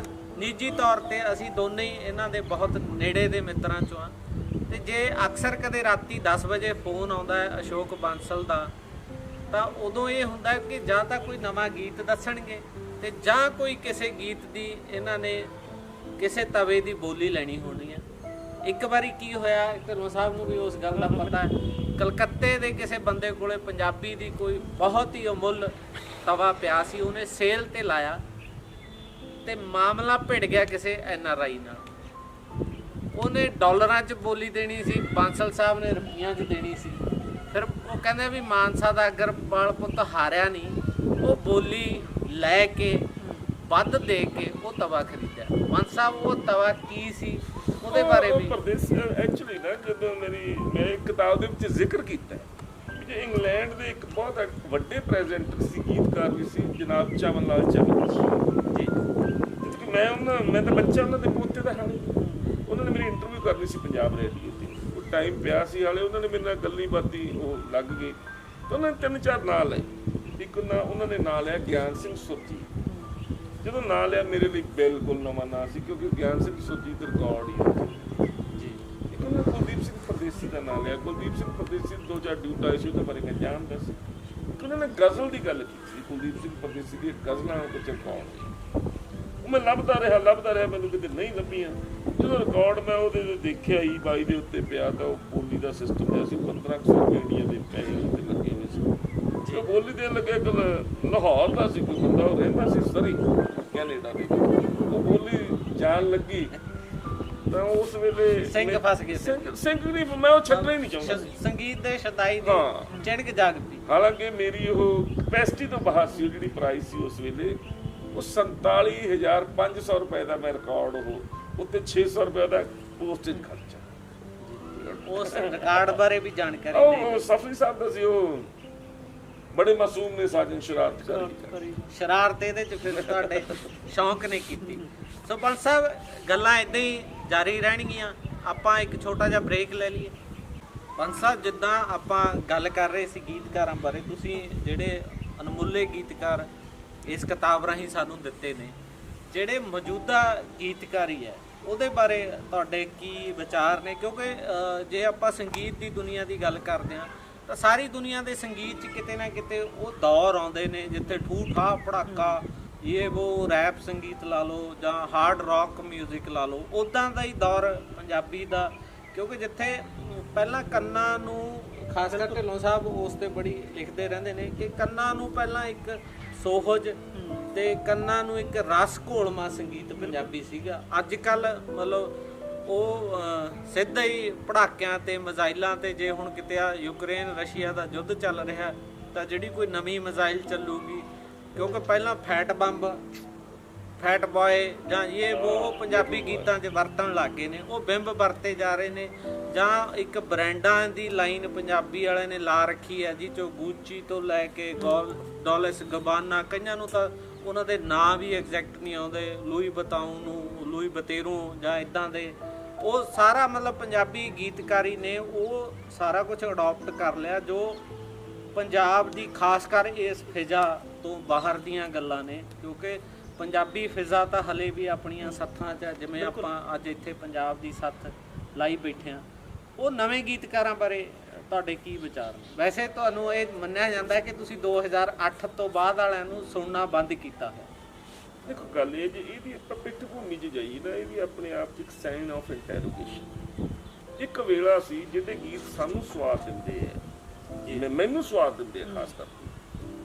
ਉਹਨਾਂ ਦੀ ਇੱਕ ਰੇਂਜ ਸੀ, ਉਹ ਅੰਬਾਲੇ ਦੀ ਸਰਹੱਦ ਨਹੀਂ ਟੱਪਦੇ ਸੀ, ਇੱਧਰੋਂ ਰੰਗੀ ਤੇ ਜਾ ਕੇ ਖਤਮ ਹੋ ਜਾਂਦੇ ਸੀ। ਜੀ ਜਿਹੜੇ ਅੱਜ ਗੀਤ ਹੈ, ਅੱਜ ਵਾਲੇ ਜਿਹੜੇ ਪੰਜਾਬੀ ਗੀਤ ਹੈ, ਉਹਨਾਂ ਤੇ ਨਿਊਯਾਰਕ ਦੇ ਪੰਜਾਬੀ ਮੁੰਡੇ ਵੀ ਨੱਚ ਰਹੇ ਨੇ ਤੇ ਗੈਰ ਪੰਜਾਬੀ ਵੀ ਨੱਚ ਰਹੇ। ਉਹ ਲੰਡਨ 'ਚ, ਸਿਡਨੀ 'ਚ, ਮੈਲਬੌਰਨ 'ਚ ਵੀ ਉਹਨਾਂ ਤੇ ਨੱਚਿਆ ਜਾ ਰਿਹਾ। ਜੇ ਇੱਥੇ ਇੱਕ ਹੋਰ ਛੋਟੀ ਜਿਹੀ ਗੱਲ ਕੀਤੀ ਜਾਵੇ, ਜਿਹੜਾ ਪੰਜਾਬੀ ਸੰਗੀਤ ਦਾ ਫੈਲਾਅ ਹੋਣਾ ਸ਼ੁਰੂ ਹੋਇਆ, ਉਹ ਕਿੱਥੋਂ ਹੋਇਆ? ਉਹ ਧਰਤੀ ਹੈ ਇੰਗਲੈਂਡ ਦੀ ਕਿੱਕ ਨੇ, ਜਿਹੜੇ ਇੰਗਲੈਂਡ 'ਚ 80-81 ਚ ਉੱਥੋਂ ਸ਼ੁਰੂ ਹੁੰਦਾ ਹੈ ਕੰਮ। ਤੇ ਜੇ ਆਪਾਂ ਗੱਲ ਕਰੀਏ ਨਾ, ਇਸ ਕੰਗ ਦਾ ਇੱਕ ਗੀਤ ਸੀ ਗਿੱਧਿਆਂ ਦੀ ਰਾਣੀਆਂ ਨੇ ਗਿੱਧੇ ਵਿੱਚ ਜੀ, ਉਸ ਵੇਲੇ ਸਾਰਾ ਕੁਝ ਲਾਈਵ ਵੱਜਦਾ ਸੀ। ਉਹਦੇ ਵਿੱਚ ਜਿਹੜਾ ਢੋਲਕ ਦਾ ਪੀਸ ਵੱਜਿਆ ਹੋਇਆ ਨਾ, ਜੇ ਤੁਸੀਂ ਅੱਜ ਵੇਖੋਗੇ, ਅੱਜ ਤੁਸੀਂ 100 ਗੀਤ ਵੇਖਦੇ ਹੋ ਤਾਂ 50-60 ਗੀਤਾਂ ਦੇ ਵਿੱਚ ਉਸੇ ਢੋਲਕ ਦਾ ਲੂਪ ਲਾਇਆ ਹੋਇਆ। ਜੀ ਜੀ, ਵਾਹ, ਨਵੀਂ ਗੱਲ ਹੈ। ਉਹਦਾ ਲੂਪ ਲੱਗਿਆ, ਉਹ ਲੂਪ ਵਾਲੀ ਜਿਹੜੀ ਗਾਇਕੀ ਆ ਉਹ ਇੰਗਲੈਂਡ ਤੋਂ ਸ਼ੁਰੂ ਹੋਈ ਤੇ ਹੁਣ ਉਹ ਸਾਰੇ ਕਿਤੇ ਇੰਗਲੈਂਡ ਤੋਂ ਇੱਕ ਬੀਟ ਆਈ, ਨਵੀਂ ਬੀਟ ਆਈ। ਉਹ ਭਾਵੇਂ ਅਲਾਪ ਗਰੁੱਪ ਚੰਨੀ ਲੈ ਕੇ ਆਇਆ, ਭਾਵੇਂ ਉਹ ਨੰਗਲ ਸਿੰਘ ਲੈ ਕੇ ਆਇਆ, ਭਾਵੇਂ ਮਲਕੀਤ ਲੈ ਕੇ ਆਇਆ, ਭਾਵੇਂ ਕੋਈ ਵੀ ਲੈ ਕੇ ਆਇਆ, ਉਸ ਜਿਹੜੀ ਬੀਟ ਸੀ ਉਹਨੇ ਗਲੋਬਲਾਈਜ਼ ਕਰਤਾ ਉਹਨਾਂ ਨੇ। ਅੱਜ ਦੁਨੀਆ ਇੱਕ ਛੋਟੀ ਮੰਡੀ ਬਣੀ ਹੋਈ ਹੈ, ਸਾਡੇ ਬੱਚੇ ਸਾਰੇ ਬਾਹਰ ਕੈਨੇਡਾ, ਅਮਰੀਕਾ, ਇੰਗਲੈਂਡ ਉੱਥੇ ਬੈਠੇ ਆ। ਤਾਂ ਜਿਹੜੇ ਉਹਨਾਂ ਦੇ ਸ਼ਬਦ ਨੇ, ਲਫ਼ਜ਼ ਨੇ ਅੰਗਰੇਜ਼ੀ ਦੇ, ਉਹ ਵੀ ਉਹਨਾਂ ਗੀਤਾਂ ਦੇ ਵਿੱਚ ਫਿੱਟ ਹੋ ਗਏ। ਉਹ ਭਾਵੇਂ ਉਹ ਚਿਰਜੀ ਵੀ ਨਹੀਂ, ਥੋੜੇ ਸਮੇਂ ਲਈ ਹੈ, ਪਰ ਬੱਚੇ ਉਹਨਾਂ ਨੂੰ ਐਂਟਰਟੇਨ ਕਰ ਰਹੇ ਆ। ਹਾਂ, ਜੇ ਤੁਸੀਂ ਨਵੇਂ ਗੀਤਕਾਰਾਂ ਦੀ ਗੱਲ ਕਰਦੇ ਹੋ, ਮੈਂ ਬਹੁਤਿਆਂ ਨੂੰ ਜਾਣਦਾ ਨਹੀਂ, ਬਹੁਤੇ ਮੈਨੂੰ ਵੀ ਨਹੀਂ ਜਾਣਦੇ। ਕੋਈ ਗੱਲ ਚੰਗੀ ਲੱਗਦੀ, ਕਿਉਂਕਿ ਅੱਜ ਕੱਲ੍ਹ ਮਾਨਸਾ ਮੇਰਾ ਨਾ ਜਿਹੜਾ ਆਹ ਇਲਾਕਾ ਹੈ, ਇਹ ਕਾਫੀ ਸੁਰਖੀਆਂ 'ਚ ਜੀ, ਖਾਸ ਕਰ ਨਵੇਂ ਸ਼ਾਇਰ ਨੇ ਜਾਂ ਨਵੇਂ ਸ਼ਾਇਰ ਨੇ, ਨਵੇਂ ਗੀਤਕਾਰ ਨੇ, ਹੈ ਨਾ, ਨਵੇਂ ਸੰਗੀਤਕਾਰ ਵੀ ਇੱਥੋਂ ਮਾਨਸਾ ਤੋਂ। ਅੱਜ ਕੱਲ੍ਹ ਸਿੱਧੂ ਮੂਸੇਵਾਲੇ ਨੂੰ ਪੂਰੀ ਦੁਨੀਆ ਜਾਣਦੀ ਹੈ। ਜੀ ਜੀ, ਠੀਕ ਹੈ ਜੀ। ਆ ਮੁੰਡਾ ਕੁਲਵਿੰਦਰ ਬਿੱਲਾ, ਇਹਨੂੰ ਪੂਰੀ ਦੁਨੀਆ ਜਾਣਦੀ ਹੈ। ਗੀਤਕਾਰੀ 'ਚ ਹਰਮਨਜੀਤ ਬਹੁਤ ਵੱਡਾ ਨਾਂ ਹੈ ਨਾ, ਉਹਨੇ ਬਹੁਤ ਕਮਾਲ ਦੇ ਗੀਤ ਲਿਖੇ ਹੈ। ਇੱਕ ਹੋਰ ਗਾਇਕ ਹੈ ਇੱਥੋਂ ਬੁਢਲਾਡਾ ਸਾਈਡ ਦਾ, ਆਰਨੇਤ, ਮੈਂ ਉਹਦਾ ਗੀਤ ਸੁਣਦਾ, ਮੈਨੂੰ ਗੀਤ ਅੱਛਾ ਲੱਗਿਆ। ਉਹਦੇ 'ਚ ਉਹਨੇ ਗੱਲ ਕੀਤੀ ਹੈ, ਬੜੀ ਕਮਾਲ ਦੀ ਗੱਲ ਕੀਤੀ ਹੈ ਜੀ, ਵੀ ਵਾਧਾ ਘਾਟਾ ਕਰ ਲਾਂਗੇ ਮੇਰੇ ਵਾਰੀ, ਤੇ ਜਿਹੜੀ ਮੇਰੀ ਉਮਰ ਹੈ ਮੇਰੇ ਬੇਬੇ ਬਾਪੂ ਦੇ ਨਾਲ ਜੀ, ਮੇਰੀ ਉਮਰ ਮੇਰੇ। ਬਹੁਤ ਵਧੀਆ ਗੀਤ, ਏਦਾਂ ਦੇ ਗੀਤ ਵੀ ਰਚੇ ਜਾ ਰਹੇ ਜੀ। ਜਿਹੜਾ ਤੁਸੀਂ ਹਰਮਨਜੀਤ ਦੀ ਗੱਲ ਕੀਤੀ, ਮੈਂ ਪੰਜਾਬੀ ਸੱਥ ਦੇ ਸਾਰੇ ਸਰੋਤਿਆਂ ਨੂੰ, ਦਰਸ਼ਕਾਂ ਨੂੰ ਦੱਸ ਦਿਆਂ, ਹਰਮਨਜੀਤ ਵੀ ਮਾਨਸਾ ਦੇ ਬਿਲਕੁਲ ਲਾਗੇ ਖਿਆਲਾ ਕਲਾਂ ਦਾ ਵਸਨੀਕ ਹੈ। ਲੌਂਗ ਲਾਚੀ ਜਿਹੜਾ ਗੀਤ ਹੈ ਉਹਦਾ ਆਇਆ। ਬਸ ਸਾਹਿਬ, ਇੱਦਾਂ ਦੇ ਹੋਰ ਜਿਹੜੇ ਗੀਤਕਾਰ ਨੇ ਜਾਂ ਪੰਜਾਬੀ ਗਾਇਕੀ ਦੀਆਂ ਕੁਝ ਇਹੋ ਜਿਹੀਆਂ ਵਿਧਾਵਾਂ ਨੇ ਜਿਨ੍ਹਾਂ ਨੂੰ ਰੀਕ੍ਰੀਏਟ ਕਰਨ ਦੀ ਮੇਰਾ ਖਿਆਲ ਢਿੱਲੋਂ ਸਾਹਿਬ ਵੀ ਸਹਿਮਤ ਨੇ ਕਿ ਜੋ ਪੰਜਾਬੀ ਗਾਇਕੀ ਦੀ ਖਾਸ ਕਰ ਬੈਠ ਕੇ ਗਾਉਣ ਵਾਲੀ ਗਾਇਕੀ ਜਾਂ ਗਜ਼ਲ ਗਾਇਕੀ ਜਾਂ ਜਿਹੜੀ ਸੁਹਜਲੀ ਗਾਇਕੀ ਹੈ, ਉਹਦੇ ਲਈ ਤੁਸੀਂ ਬੀਤੇ ਸਮਿਆਂ 'ਚ ਵੀ ਕਾਫੀ ਕੁਝ ਕਰਦੇ ਰਹੇ ਹੋ। ਹੁਣ ਅਸੀਂ ਦਰਸ਼ਕਾਂ ਦੇ ਤੌਰ 'ਤੇ ਤੁਹਾਡੇ ਤੋਂ ਕੀ ਉਮੀਦ ਰੱਖਦੇ ਹਾਂ, ਕਿਉਂਕਿ ਅਸੀਂ ਆਸ ਕਰਦੇ ਹਾਂ ਕਿ ਕੋਈ ਪੰਜਾਬੀ ਸੰਗੀਤ ਨੂੰ ਕੁਝ ਉਹੋ ਜਿਹੀਆਂ ਨਵੀਆਂ ਗੱਲਾਂ, ਨਵੀਆਂ ਪਿਰਤਾਂ ਵੀ ਤੁਸੀਂ, ਕਿਉਂਕਿ ਤੁਸੀਂ ਇੱਕ ਬਹੁਤ ਵਧੀਆ ਪ੍ਰੋਜੈਕਟ ਕੀਤੇ ਨੇ, ਉਹ ਬਹੁਤ ਵਧੀਆ ਗਾਇਕ ਪੈਦਾ ਕੀਤੇ ਨੇ। ਹੁਣ ਨਵੇਂ ਸਮੇਂ 'ਚ ਕੀ ਕਰਨ ਜਾ ਰਹੇ ਹੋ? ਜੇ ਕੋਈ ਬਰਾੜ ਸਾਹਿਬ, ਮੈਨੂੰ ਲੱਗਦਾ ਮੈਂ ਆਪਣੀ ਆਉਂਦ ਹੰਢਾ ਲਈ ਹੈ, ਸਮਝੇ ਕਿ ਨਹੀਂ ਗੱਲ। ਮੈਂ ਬਾਹਲਾ ਕੁਝ ਕਰਨ ਜੋਗਾ ਨਹੀਂ ਰਿਹਾ, ਬਾਕੀ ਬਹੁਤਾ ਕੁਝ ਇਨਸਾਨ ਦੇ ਹੱਥ 'ਚ ਨਹੀਂ ਹੁੰਦਾ, ਵਕਤ ਦੇ ਹੱਥ 'ਚ। ਵਕਤ ਨੇ ਮੇਰੇ ਹੱਥੇ ਸੋਟੀ ਦਿੱਤੀ ਤੇ ਮੈਂ ਲੈ ਕੇ ਤੁਰ ਪਾਂਗਾ, ਸਮਝੇ ਕਿ ਨਹੀਂ ਗੱਲ। ਚਲੋ, ਇਹ ਤਾਂ ਅਸੀਂ ਆਸ ਕਰਦੇ ਹੀ ਹਾਂ ਅਖੀਰ 'ਚ ਕਿ ਇਸ ਕਿਤਾਬ ਦੇ 2 ਭਾਗ ਹੋਰ ਆਉਣੇ ਆ। 2008 ਤੱਕ ਦੇ ਗੀਤਕਾਰਾਂ ਬਾਰੇ ਜਾਣਕਾਰੀ ਤੁਸੀਂ ਸਾਡੇ ਦਰਸ਼ਕਾਂ ਨੂੰ ਜ਼ਰੂਰ ਅਗਲੀ ਕਿਤਾਬਾਂ ਰਾਹੀਂ ਦਿੰਦੇ ਰਹੋਗੇ। ਢਿੱਲੋਂ ਸਾਹਿਬ, ਤੁਹਾਡਾ ਸ਼ਾਮਲ ਹੋਣ ਲਈ ਇਸ ਸੱਥ 'ਚ ਬਹੁਤ ਸ਼ੁਕਰੀਆ। ਬੰਸ ਸਾਹਿਬ, ਤੁਹਾਡਾ ਬਹੁਤ ਧੰਨਵਾਦ। ਰੱਬ ਰਾਖਾ, ਮਿਲਦੇ ਰਹਾਂਗੇ।